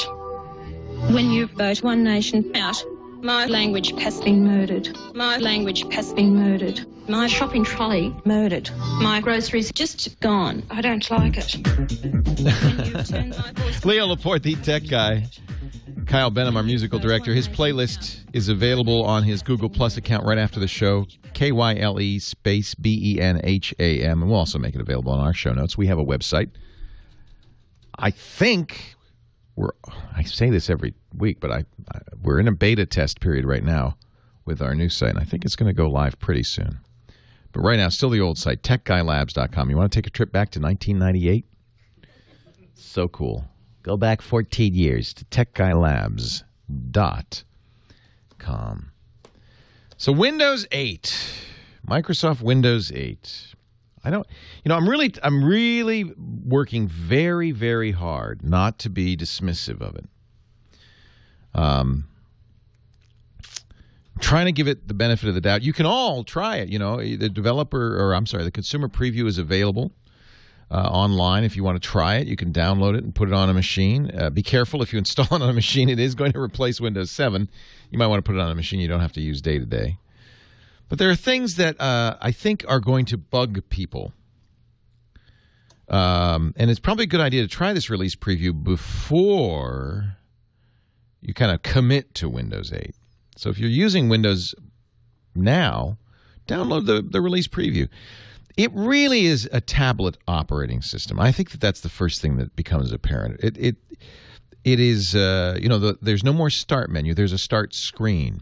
And They're a whole new category of applications called Metro apps. They're kind of based on the Windows Phone experience with square and tiles, and they go full screen. They're very tablet-y, this Metro experience. Now, you still have a desktop, so you don't have to panic here. Microsoft Office will be a desktop app. People will still write desktop apps. But Microsoft seems committed to getting everybody kind of going towards the tablet interface. So does Apple, by the way. Lion and now Mountain Lion will be very tablet-y. And a lot of apps will be full-screen apps. In fact, the tablet heritage is even visible when you try to turn your computer off. It takes a couple. It's not apparent how to do it. There's no off button on this thing, and you have to.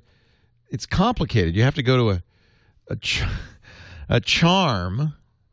So here's how you turn it off. You're in the start screen.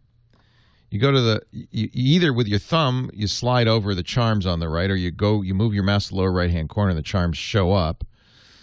And then you go to settings. Sure, that's logical. And then you have a power button, which you click. And then it gives you a choice of sleep, shutdown, or restart. How many clicks was that? The reason they make this so hard is it's a tablet. You don't turn off your tablet. And they're really trying to make the desktop feel like a tablet experience. What do you mean turn it off? You don't turn off your tablet. You just leave it on.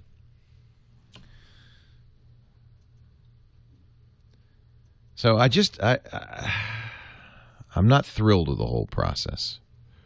You can also, somebody's saying, oh, well, no, it's easy. You hit Windows key I for settings. That's logical.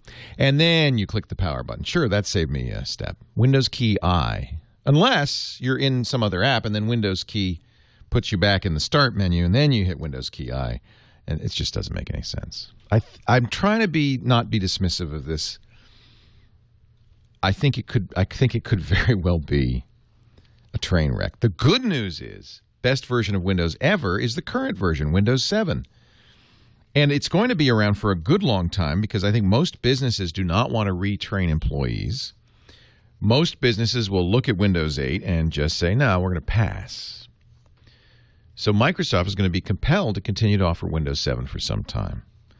If you're saying to yourself, I need a new computer, I want a Windows computer, should I wait for Windows 8? My answer to you would be no. Get Windows 7. Unless you really... Now, if you're getting a tablet, that's another matter. Get an iPad. 8888 Ask Leo. We're going to get back to the phones in just a second. Simon is in... Oh, no, we just talked to Simon about Windows 7 and 8. That was my long answer to that. Let's go to Linwood, California next with Lamarty. Hey, Lamarty. Leo Laporte, the tech guy. Leo, good morning, my friend. Hello, my friend. Hey, what's that? Hello. Hello, good morning. Hey, it's not just the Apple or the Droid 4, but it was the one. I'm like the young lady who called earlier about being her first smartphone. I mean, I just learned, to give you an idea, I just learned to text about a year ago. I just graduated from my 286 SX about 15, 16 years ago. So I'm kind of... Well, this is exciting. This is exciting. You're going to enjoy this. Well, the thing is, I mean, you're talking about the Windows 7. I'm trying one because my XP just died, and I'm really not crazy about this 7, so I'm not sure what to make of that. But I saw the ad for the Windows... Change is always horrible, Lamarty, but I think when you get used to Windows 7, you'll see it's much faster, more effective, more secure than Windows XP, and it's very similar in many ways. I don't like a piece of technology being faster than me or a piece of metal. We can slow it down for you. I can help you with it. I can do that, too. I've done it before. Generally, now, if you're a big Windows fan, I would not hesitate to look at Windows Phone 7. There's only one little problem. Microsoft kind of blew it. They announced that there's a new version, Windows Phone 8, coming, and anybody who buys a Windows Phone today won't be able to use it. Dumb! Well, hello! I mean, I commend them for their honesty, but what they've just told everybody is, well, whatever you do, don't buy a Windows Phone now.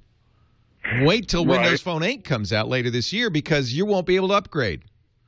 Well, getting back to the Droid 4, though, I saw an ad in it, and I went and looked at it because it had two major features that I like. One is the actual keyboard as opposed to the touch screen. Now, this is a very common, for somebody going to their first smartphone, I mentioned it earlier, very common thing. I thought the same thing. Oh, I have to have a physical keyboard. It makes it thicker, it makes it heavier, and frankly, I think you'll be surprised when you use a virtual keyboard, an on-screen keyboard, as the iPhone uses. You don't like it, huh? My club-style fingers, it don't work. Yeah. But the other thing it has was that it can be used as a hotspot for this new computer I'm trying. Yeah, virtually all Android phones can be used that way. The carrier has to allow them. It's built into Android. But the carrier has to allow it. So if Verizon says okay, and what they'll do is they'll charge a little extra, any Android phone would do that.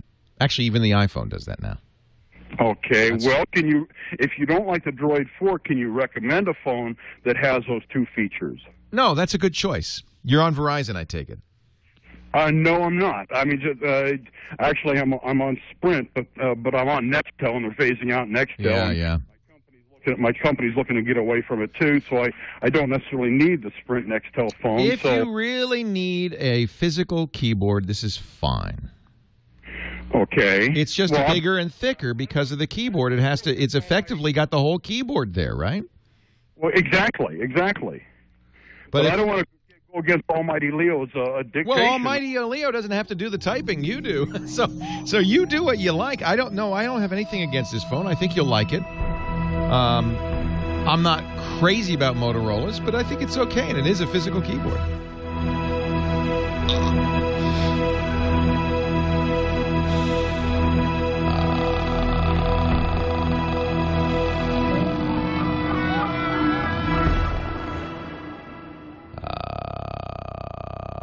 It's summertime, I don't have to tell you that. Actually, I would say that the Galaxy S3 is as smooth as an iPhone, partly because it's quad-core. And apparently the new Jelly Bean is going to really make a difference. They've really improved that. You can get a physical keyboard if you really want one. Look, I got big, fat, chubby fingers. I am not the best typist on these things. I agree with you. It's hard, but I have to say dictation has helped a lot. One of the things I really like about Android is the swipe keyboard. So this is something you can't do on an iPhone. Let me launch a text message here and show you. The one I'm using is called Slide It, because Swipe is not available on my particular Samsung, but it's the same idea. Instead of tapping, you go there, you slide your fingers along the word. Oops. Let's not do that. Let's do here, yeah. THIS. So it is. So I'm sliding around the. Okay, now notice it put 3, but it gives me other choices. I can say the best way to type. I find this pretty good on a. Whoops, and you have to put spaces in for short letters. Virtual. Now watch this. I'm going to do keyboard. KYBOARD.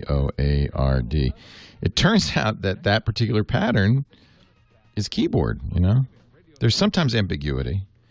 So that's one of the advantages Android has over iPhone is you have a variety of choices of keyboards, of input methods. There's Swift key. A lot of people like that. That's a tap one. I like the ability to slide. This can do slide or tap. But I'm very inaccurate, you see, with the tapping. So I like sliding. This is called Slide It. Swipe is fantastic. iOS, you know, I mean, these keyboards are small. Now, there is an advantage with a bigger screen. I didn't have too much trouble on the Note. I did buy a Note, actually, QWERTY. In fact, I used the Note until the Galaxy S3 came out. I love the Galaxy Note. But this seems a good size. I agree with Waikiki Guru. 4.8 inches is big, but not too big. I quite like it. So you don't have to change keyboards for punctuation. Let me show you that again. And this is another nice thing about Android. You can press and hold and get the secondary use for the keys. So that's press and hold is colon. So if I want %sign, I press and hold M, and that gives me %sign. If I want 3, I press and hold E, and that gives me 3. So that's a very nice feature. You don't, you know, it's a quick way to get to all of these special characters. And of course, you can do the special characters, and not all of them are on the keyboard. I mean, they have some weird special characters. There's four screens of special characters. I think this is Android has many, many better choices for keyboards. So that's another reason to go with Android. This is actually my favorite, Slide It. It's very good. Oh, they put the Nexus back. See, it's going, you know. Wow. The Note you can type pretty well with because it is a bigger keyboard, so it's a little bit easier to type on.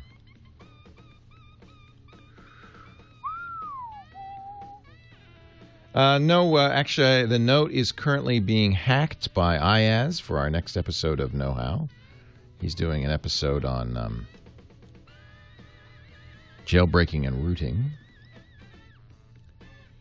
These TWiT pens, somebody just sent them to us. We don't sell them or anything. These are the multi-processor pens. I really like them. This is a quad core, so it's got a stylus, blue, red, black. Quad core pen. Pretty good, huh? No, it is not 64-bit. It's 4-bit. You cannot overclock it. It does not do hyperthreading, unless you include the fact that you can write and read at the same time, because you can read the TWiT logo while you're writing. Isn't it funny? Because the whole big thing about the iPhone was you don't need a stylus, and now there's a very big market in third-party styluses. There's even rumors that the new iPhone may have a stylus.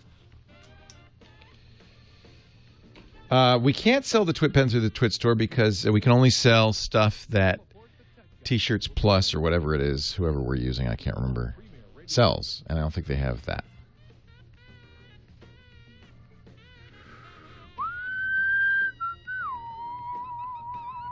Wallpaper Wizard. Interesting. Let's check it out. I'm using the Interface Lift Retina wallpapers, and they're really gorgeous.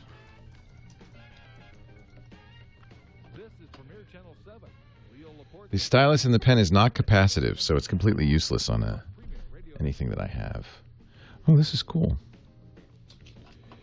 Wallpaper changer with unlimited access to a private collection of 100,000. Wow. I don't want puppies and kittens, though, on my wallpaper. Can I not have puppies and kittens? How much is this? Can't be very much. What does he do now? That dog. $10. Sorry. So what I did is I went to interfacelift.com. They're free. And then there's this thing on the Mac called Wallpaper Changer. It's built into the system preference pane. You can change every 30 minutes, every hour, whatever. And then you pick where you want your wallpaper to come from. In my case, I have a Dropbox with desktop pictures on it. I keep it on the Dropbox so that I can easily update it from any machine. And then we get these beautiful 2880 by 1440 wallpapers. They're gorgeous.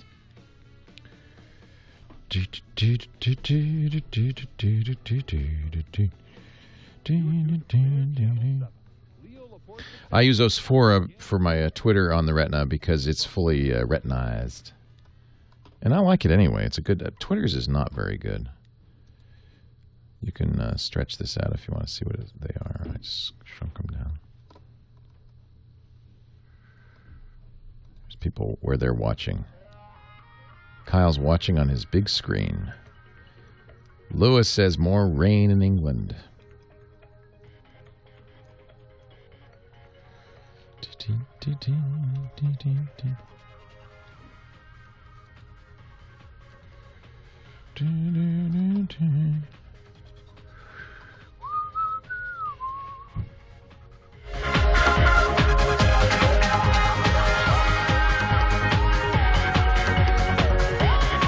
Well, a good day to you. Leo Laporte here, the Tech Guy, hour number 3 of the Tech Guy Show. We continue to answer questions and talk about technology, anything with a chip in it. 8888 Ask Leo is the phone number. 888-827-5536. Toll free from anywhere in the U.S. Anywhere you can hear the sound of my voice. 180 stations now on the Tech Guy Radio Network, but we're also worldwide on the internet. And if you're outside the U.S., you can also call that number using something like Skype out or a VoIP solution to save money. You know, we should talk a little bit about this DNS changer thing. I've talked before about it. In last November, the FBI arrested an Estonian gang that had been distributing malware for years called DNS Changer. And what this malware did is it changed the way your computer found sites on the internet. It modified what's called your DNS, or your domain name system. See, the way a browser works, you'll type in techguylabs.com, but then the browser has to turn it into a phone number, in effect, an IP address, just like a phone book. It may have on its own hard drive, it may have the address of Tech Guy Labs, so it looks there first. It looks in its memory, looks in the hard drive. If it can't find it locally, then it goes down the router and it queries that. Then it'll go out into the internet service provider, query them. If the internet service provider doesn't know, it will query its provider and all the way up to the 13 domain name servers. And at some point, that lookup's going to work. You're going to get an IP address, and you'll go to that server. Well, what DNS Changer did, it was malware that got on your system and said, yeah, if you can't find it, don't use your ISP's DNS server. We got one for you here in Estonia. And you wouldn't notice it. It did it the way it was supposed to. It was designed to do this. The computer would go to the Estonian server, and instead of getting the page you wanted, you might get an affiliate link or an ad page, or maybe the ads would change. Instead of getting the ads you expected or the page thought you were getting, you'd have somebody. They made a lot of money, millions of dollars on this, and went on for years. FBI, with the help of Interpol, caught him, arrested him, and then they did something very strange, and I think very wrong. Instead of taking that server offline, they kept it going. So what I think they should have done is pulled the server down. Now, the problem is that people who had the malware on their system, their internet had stopped working. Yes, because their system was corrupted. So the FBI kept it running. They put a legitimate server at that address. So you were getting your results right, but you didn't have any alert or warning or knowledge that there was something wrong. You just blithely kept on. And apparently worldwide, about 300,000 people are still running computers infected with this malware. They've been running it since November.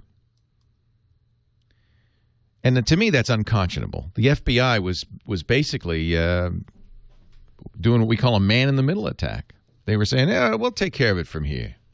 They got tired of it. They gave it to a third party. They were running it. Finally, they're going to shut it down on Monday, this fake server.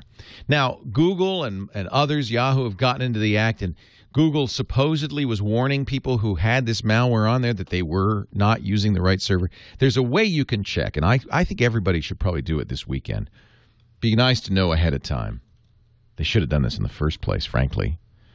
You can go to a website, dns-ok.us. What a terrible address. This is the best they could do. Can you remember that now? dns-ok.us.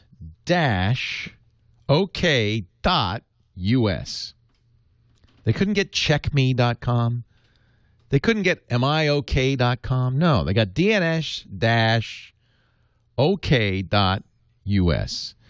If you get green, you're okay.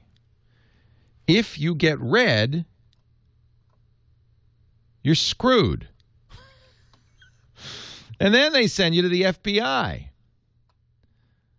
where they give you a very complicated page that doesn't give you any information. Mostly just says, aren't we great? Aren't we wonderful? And here at the FBI, for the last 6 months, we've been making sure you're online. Well, guess what? Monday, you're not going to be. They should have told you this months ago. So we're going to get all these people. Now, apparently only a few 100,000 are still infected. It's very rare. If for some reason your internet stops working Monday, you have it probably. You should bring it to somebody reliable and get your system cleaned. Or if you want to check now, dns-ok.us.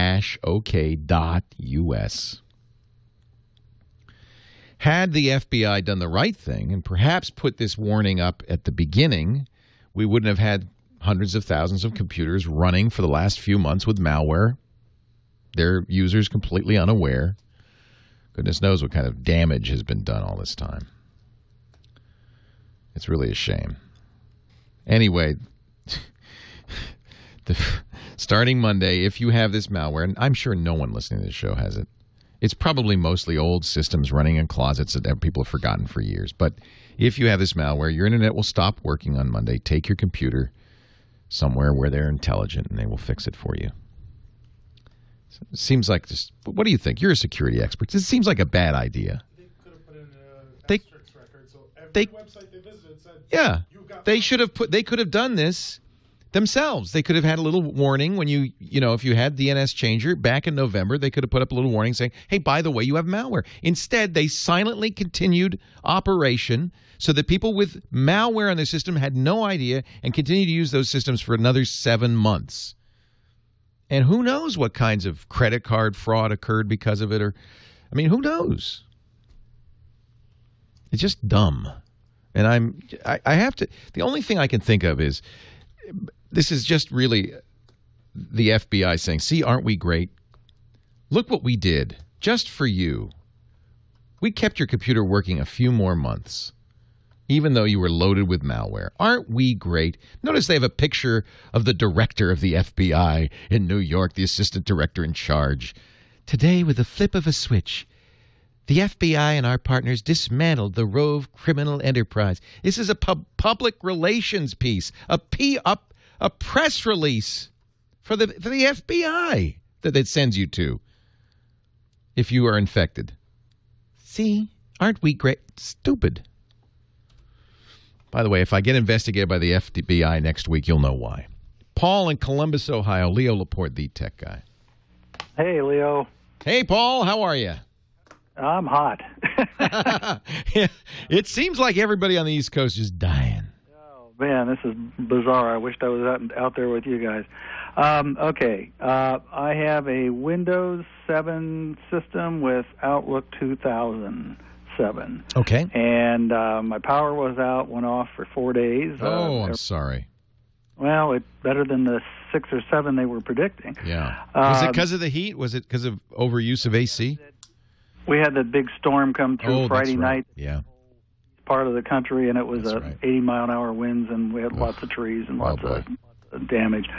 So anyway, of course, everything went down, and when I got the internet, and I'm on Uverse, ATT Uverse, which I do like a lot. Good. System came back up, and internet's connected. I'm about a half speed, which is 6 megs down, so that's instead of the 12. Yeah, that's probably AT&T still having some problems. Yeah. Totally understandable. Hey, at least it's working. That's good news. Yes, exactly. Telephone's fine. The VoIP is fine. The television's fine. So my computer it seems to be reacting fine. I can connect to the internet. Have no problem with sites. It seems. My Outlook, though, and it does not download mail. All right. Well, hang on. We'll see if we can figure this out. Leo Laporte, the tech guy. The names have been changed to protect the innocent. The names have been changed. All right, copper, you can come and get me now. I hacked the DNS. I did it. Leo Laporte, the tech guy, 8888. Ask Leo. That's the phone number. Back to the phones we go. And Don's on the line from... Actually, I'm sorry. Before I get to you, Don, I was talking with Paul, wasn't I? He had big storms in Ohio, and power was out for 3 days. Computer's back. AT&T Uverse, his internet service provider, is back. Not at full speed. But for some reason, his email ain't working. Yeah, and also I found something else. I was doing a troubleshooting with Windows 7, and you know how it will go to connect to the Windows, service to get information. Yeah. It won't connect to that either. So Windows Update is not working. Is that what you're saying? Well, I don't know about update because nothing's been come through to update, but the Windows when it's searching for troubleshooting information. Now, the other thing, too, was this, the message that I get is on Outlook is that cannot connect to incoming server. Now, I checked all the settings, redid those, even deleted an account. I wonder if AT&T hasn't, maybe that is still a symptom of the problems. They haven't got that pop mail server working. I called, and I had a guy on the phone for quite a while, and didn't seem to know a whole lot about what he was doing, but wanted to turn me over to a pay-per-service. I don't think this is a problem. No. That's not really it. Yeah. So there's 2 servers that you're using with email. When you is your AT&T email a Yahoo Mail, or is it an actual? It goes to AT&T Yahoo, yeah. Yes, Yahoo. Can you go to mail.yahoo.com and look at your mail that way? Yes. And that's working? That's working. I just can't. It's just not working through Outlook. I would guess at this point, it seems it's possible that something happened coincidentally at the same time as this power outage happened, and your system got messed up. But this is kind of a weird little setting that to have been messed up. My guess would be that there's something wrong with AT&T still. Okay. Another question then on I've got Office 2010, the whole suite. Mm-hmm. And can I install that at the same time I've got Office 2007, or should I uninstall 2007 before I do 2007? It's my memory you can have both running. Okay. Let me ask the chat room. Somebody might have something better. They're also saying, I don't think they're saying to flush the DNS. I don't think that's... You've rebooted the system, presumably. Oh, yeah, a couple of times. Yeah. I went into safe mode and in and out. Rebooted the modem a few times. I'm going to guess it's AT&T. There's something wrong at AT&T's end, especially since you're not getting your full bandwidth and everything. Somebody in the chat room saying you could unplug the modem, unplug the router, shut down the machine, then after waiting a few minutes, one by one plug them in again. That's not a bad idea. You've already done that. Yeah. Yeah, I think it's AT&T. I've been listening to you for years, Guy. I know most of the. Yeah, I just say the same thing over and over. I only have a few things I can do. I bet you they're still having server issues. If it doesn't come back in a day or two, then maybe there'd be something more serious. You should look at your settings and so forth and so on. Sure. Terry H. in the chat room says Office 2010 will replace Office 2007. So that's not a problem then. I don't care that it replaces it. I just didn't want it to be a conflict. Oh, no. Yeah. I think you get a choice when you're. My memory is, it's been a while, but my memory is you get a choice. You can either replace it or have dual installs. Either one will work fine. No reason to have duals. No, if you're comfortable with the full upgrade, just have it upgraded. It will see 2007, and you could say, replace it. Cool. All right. Hey, thanks for the call. Good luck. I hope everything comes back, and meanwhile, stay cool. Still a lot of people without service, electric service. Some of them might not be back on until today or tomorrow. But, it'd be my guess that the AT&T server that's connecting you to the mail is probably still down, something like that. Okie doke. Thanks. Have a good one. All right, Paul. Stay cool, stay calm, stay collected. Don't panic, whatever you do. Now, Don in Palmdale, California. Leo Laporte, the tech guy. Yeah, hi, Leo. Thank you for taking my call. My pleasure. Are you there? Yeah. What can I do for you? Okay, I'm sorry. No. I have a Samsung Galaxy Note, fairly new, and I seem to be getting some odd messages that show up on my notification screen. Oh, what do they say? There's a star. It says, oh, by the way, you want an iPod? Oh, man. Yeah, that's spam. You're getting spam on the notifications. So the question is where it's coming from, and it's probably an app. Are they text messages, or because if they're text messages, that's what you're seeing. Does it show up in your Messages app? Nope. Nope. Just in the notification. Just on the notification. Oh, that's interesting. And there, obviously links to a website. Yeah. No, it's spam. It sounds like you've got an app on your system that's doing it. Have you looked at you've installed any apps? Oh, yeah, I've got quite a couple few. Dozen. Yeah. But I can maybe go back and uninstall. I would look carefully what you've installed. There's an app, a known app that in fact just got shut down by Google, and by the way, it got through on Apple as well. People often say, "Oh, I don't have to worry on my iPhone because Apple checks everything." Well, no, this malware got through both the App Store on Apple's side and Google's Play side. It was called Find and Call. It's advertised as a tool for aggregating and simplifying contacts, but in fact what it does is it spams you. So there are apps like that occasionally. Now, Google's taken that out of the Play Store. Apple has also removed it. It's a Russian program, and the developer says, well, it was a mistake. We are fixing bug. So we didn't mean it on purpose. So it could be that you have an app that is – that's really how that would happen is that the app would send notifications. So I would look at what you got. So if I delete the app, it potentially would go away. It should all go away, yeah. Okay. Yeah. Just odd. That's the only place I could find it. I've never seen that. I have a Galaxy Note. I love my Galaxy Note. It's a wonderful phone. App 2 SD is another app, according to Louis J., that creates spammy push notifications.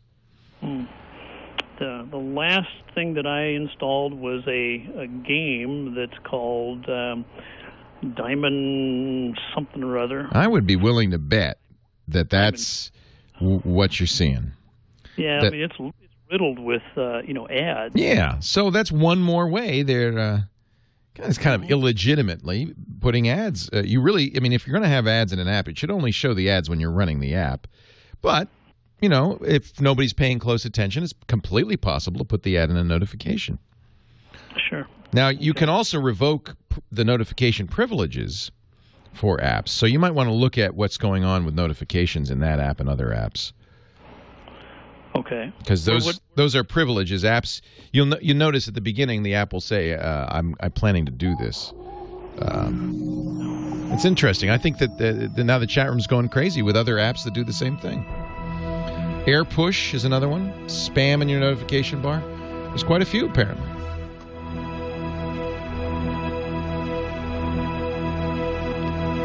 Getting spam or mysterious alerts in your Android notification bar? Here's how to get rid of them. Wow. That's pretty creepazoid.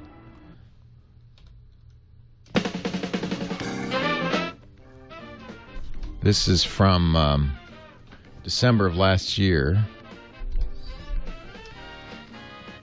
Notification of Green Cross telling me an update. The Android market was available. So he installed something. Download the newest Android market. So he installed this, right?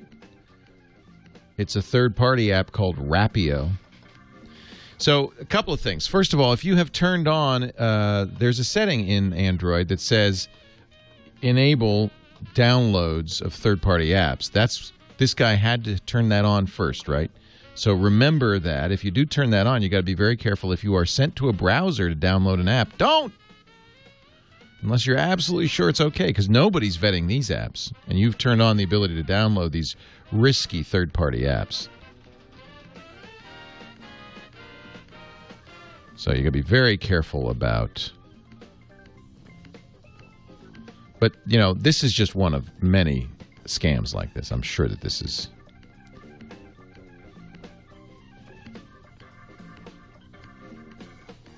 But this guy did something that's a little risky that you should be aware of.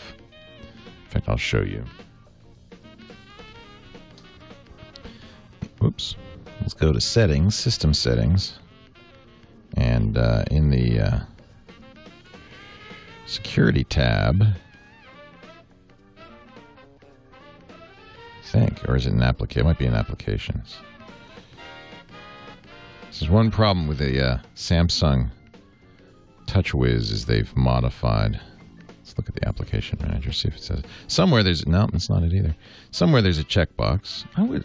I'm pretty sure it's in security. Maybe I'm just missing it.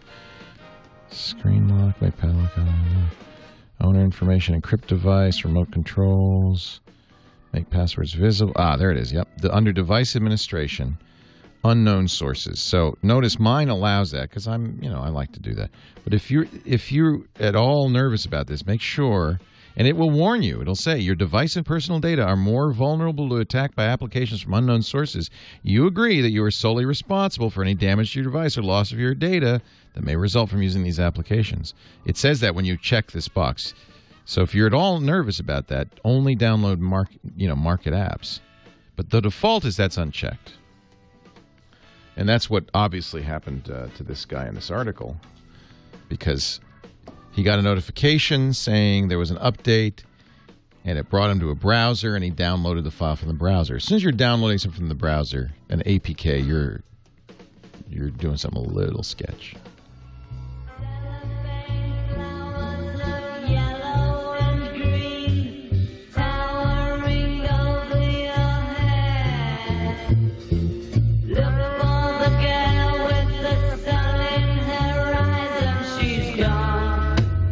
All right, Leo, you've got a DSL Extreme billboard here. Thank you, sir.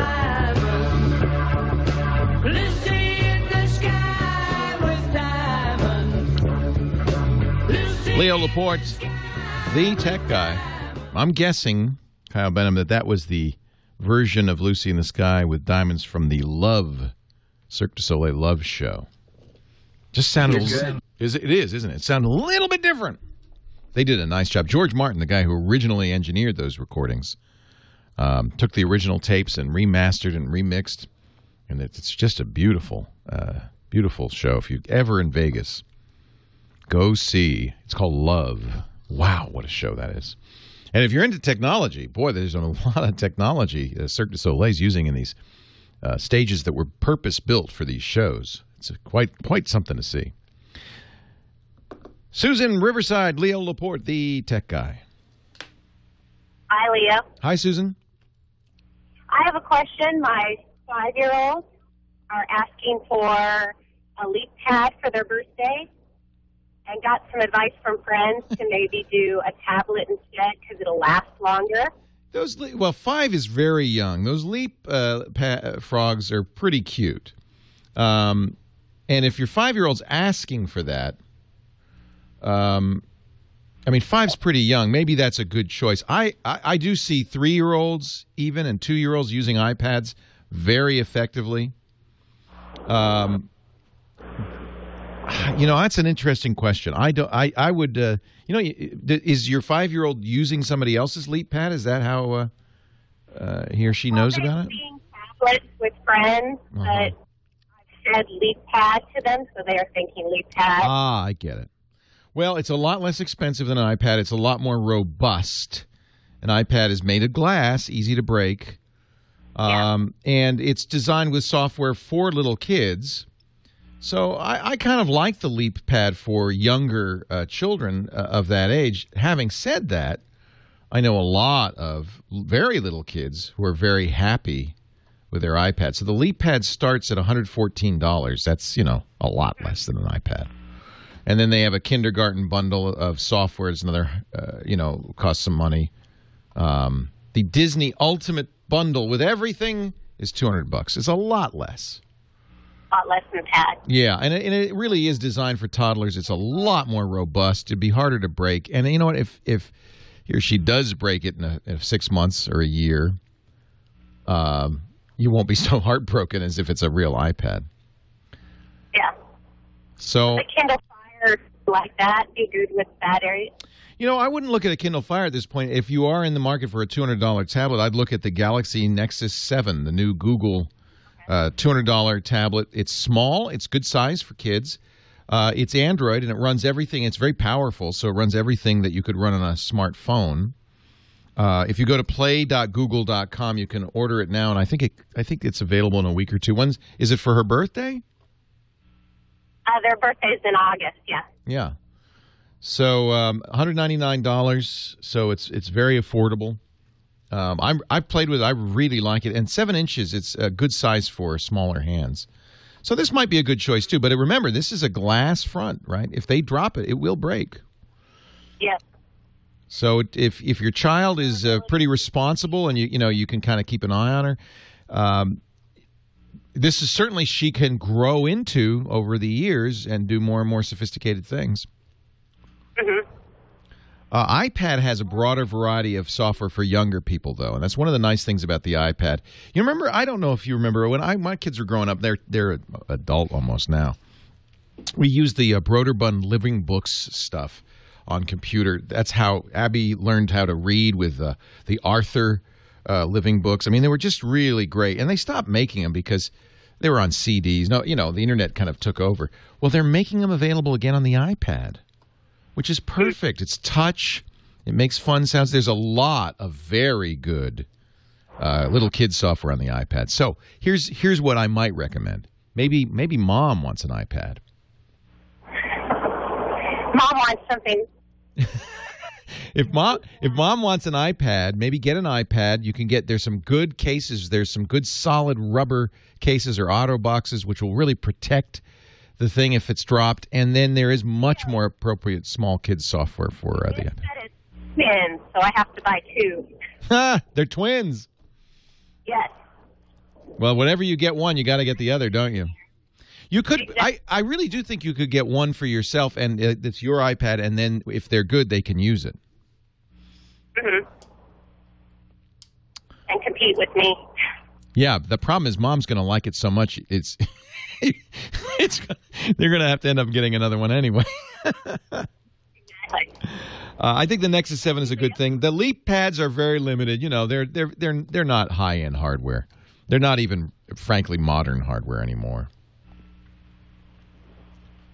Well, thank you, Leah. You're welcome. You're a nice mom. I do think if you, if you want to make a little investment in your kids, you want to get them comfortable with technology. I know a 2-year-old. Of course, his dad's a big fat geek, but I know a 2-year-old who is really adept with the iPad, can launch. She can literally pick up the iPad, launch Netflix, and start Phineas and Ferb. Watch her programs on it. And I don't think that that's a bad thing. I think that maybe that's preparing that child for the future.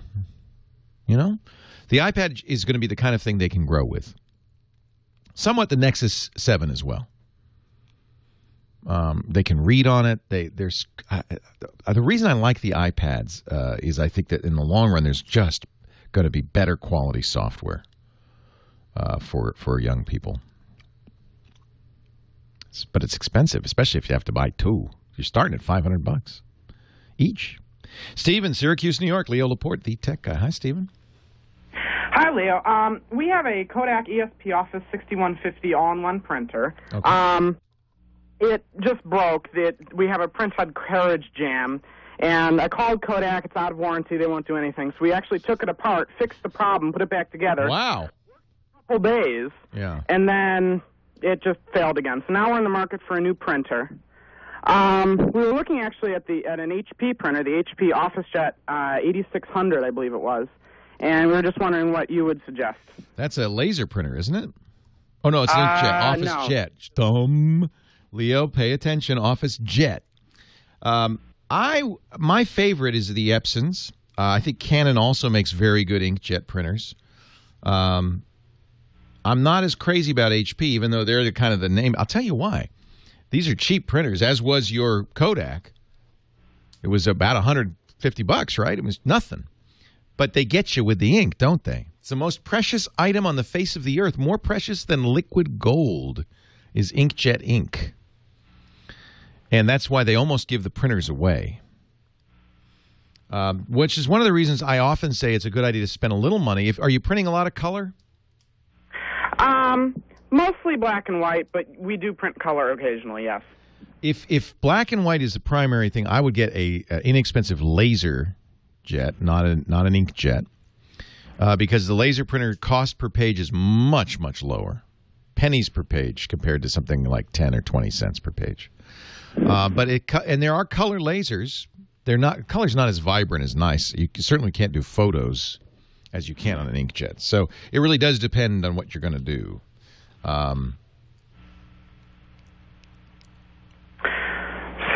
So you would Are you when you say color, is it charts, is it business color, or is it photos? Not so much photos. It's like school projects, invoices, and color, and that kind of thing. Yeah, a color Epson laser printer be a few $100, but the cost per page is much, much lower.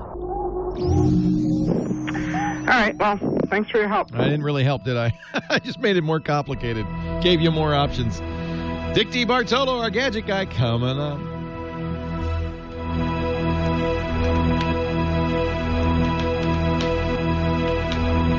I like lasers, although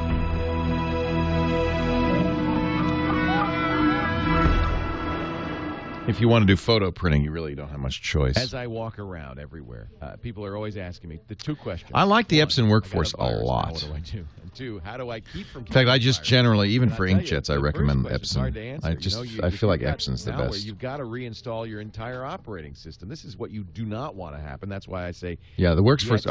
We use Workforce Pros everywhere. I have one at home. We have one at work. I'm a big fan of those. Phishing scams. And because the Workforce Pros use giant ink reservoirs, you're not changing as much.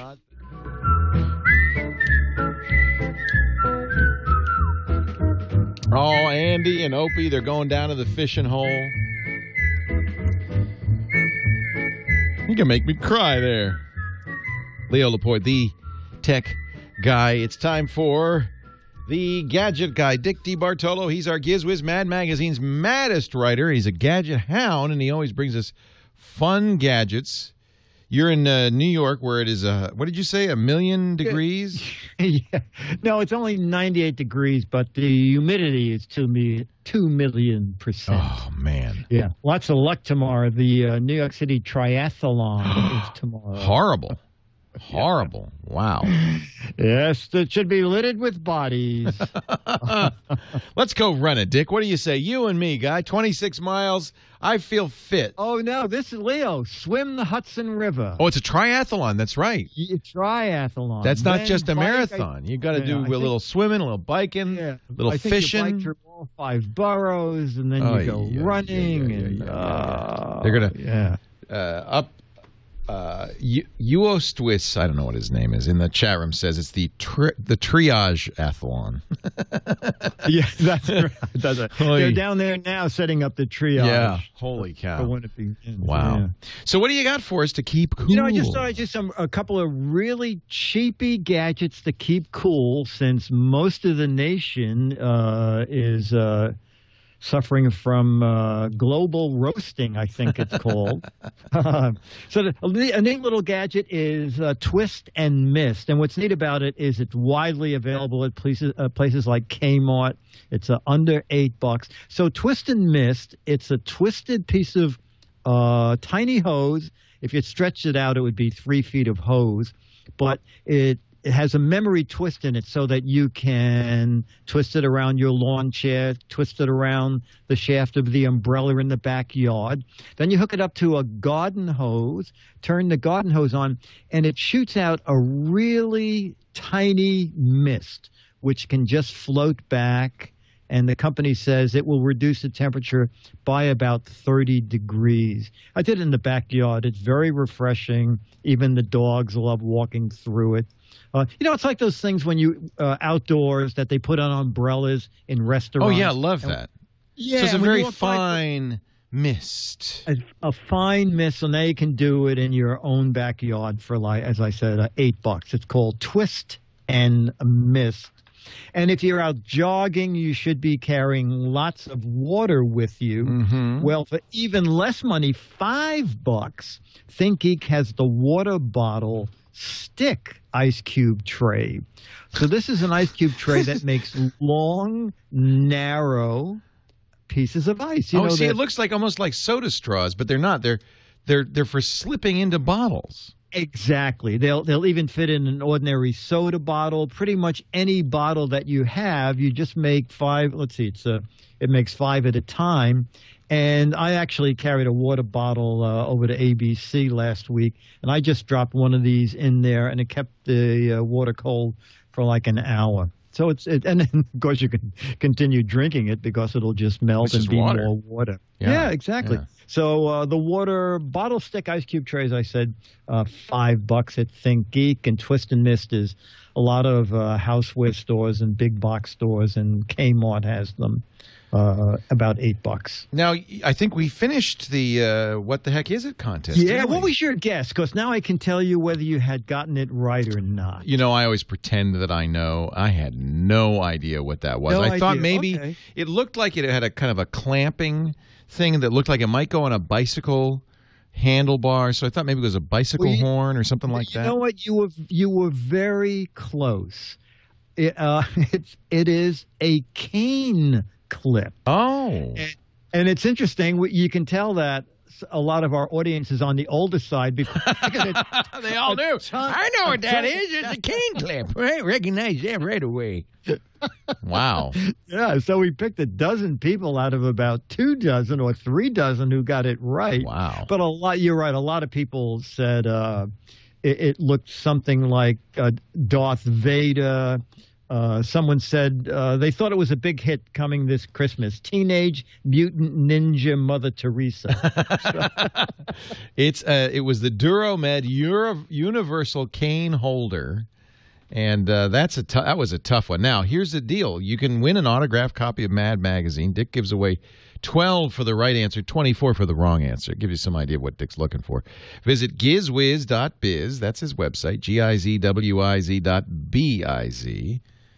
And that looks like a Tupperware lid minus the I don't know what that is.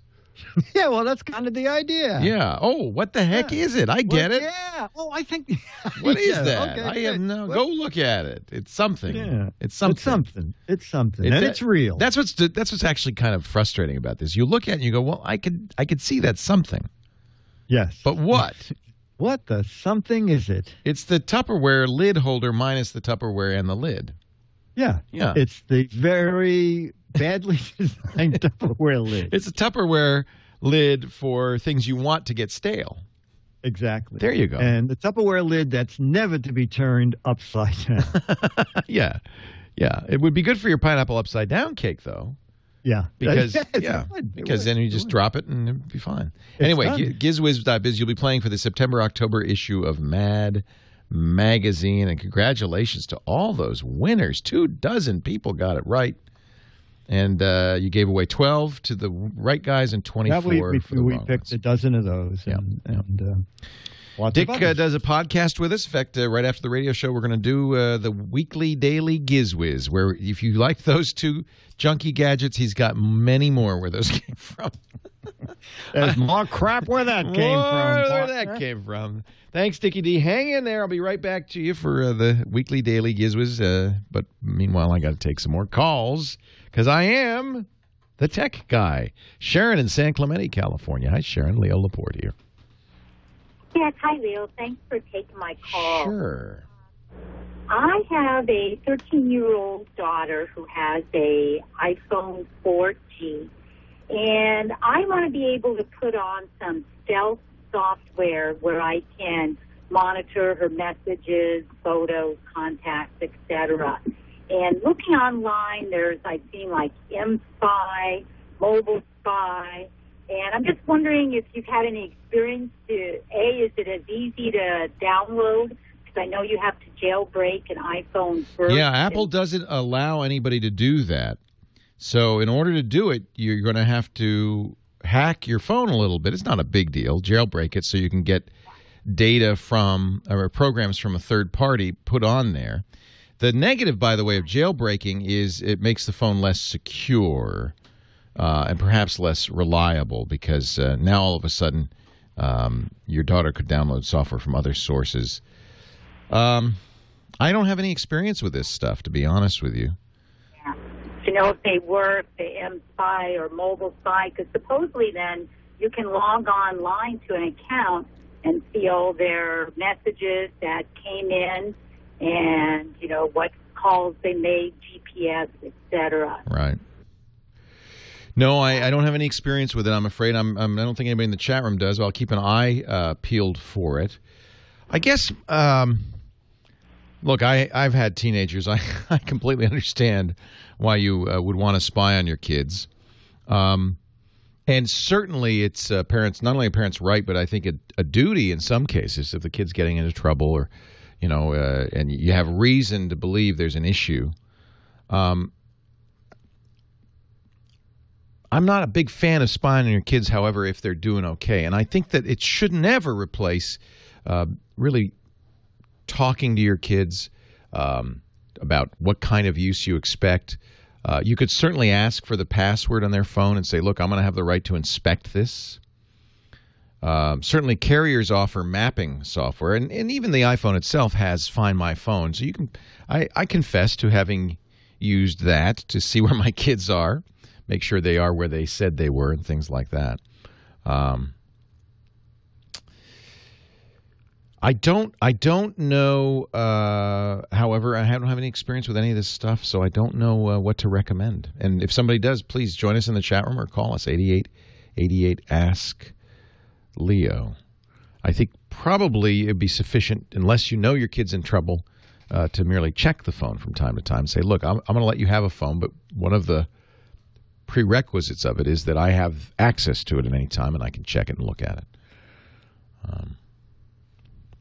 Tess in Burbank, California. Leo Laporte, the tech guy. Hi, Tess. Hello? Hey, welcome. Hey, hi. Tess, I'm out of time. Oh, no. I'll tell you what, let's make you the first call tomorrow, okay? Leo Laporte, the tech guy. Have a great day. Well, that's it for the Tech Guy Show for today. I'm Leo Laporte. Thank you so much for joining us. Don't forget, the Tech Guy is just the tip of the iceberg. We do nearly 30 shows now on the TWiT Netcast Network, and you'll find them all at twit.tv. We talk about Windows on Windows Weekly, Macintosh on MacBreak Weekly, iPad on iPad Today. You get your daily dose of tech news from Tech News Today, and our weekly roundtable show, This Week in Tech. It's all at twit.tv. And I'll be back next time with another great Tech Guy podcast. Thanks for joining me. See you next time.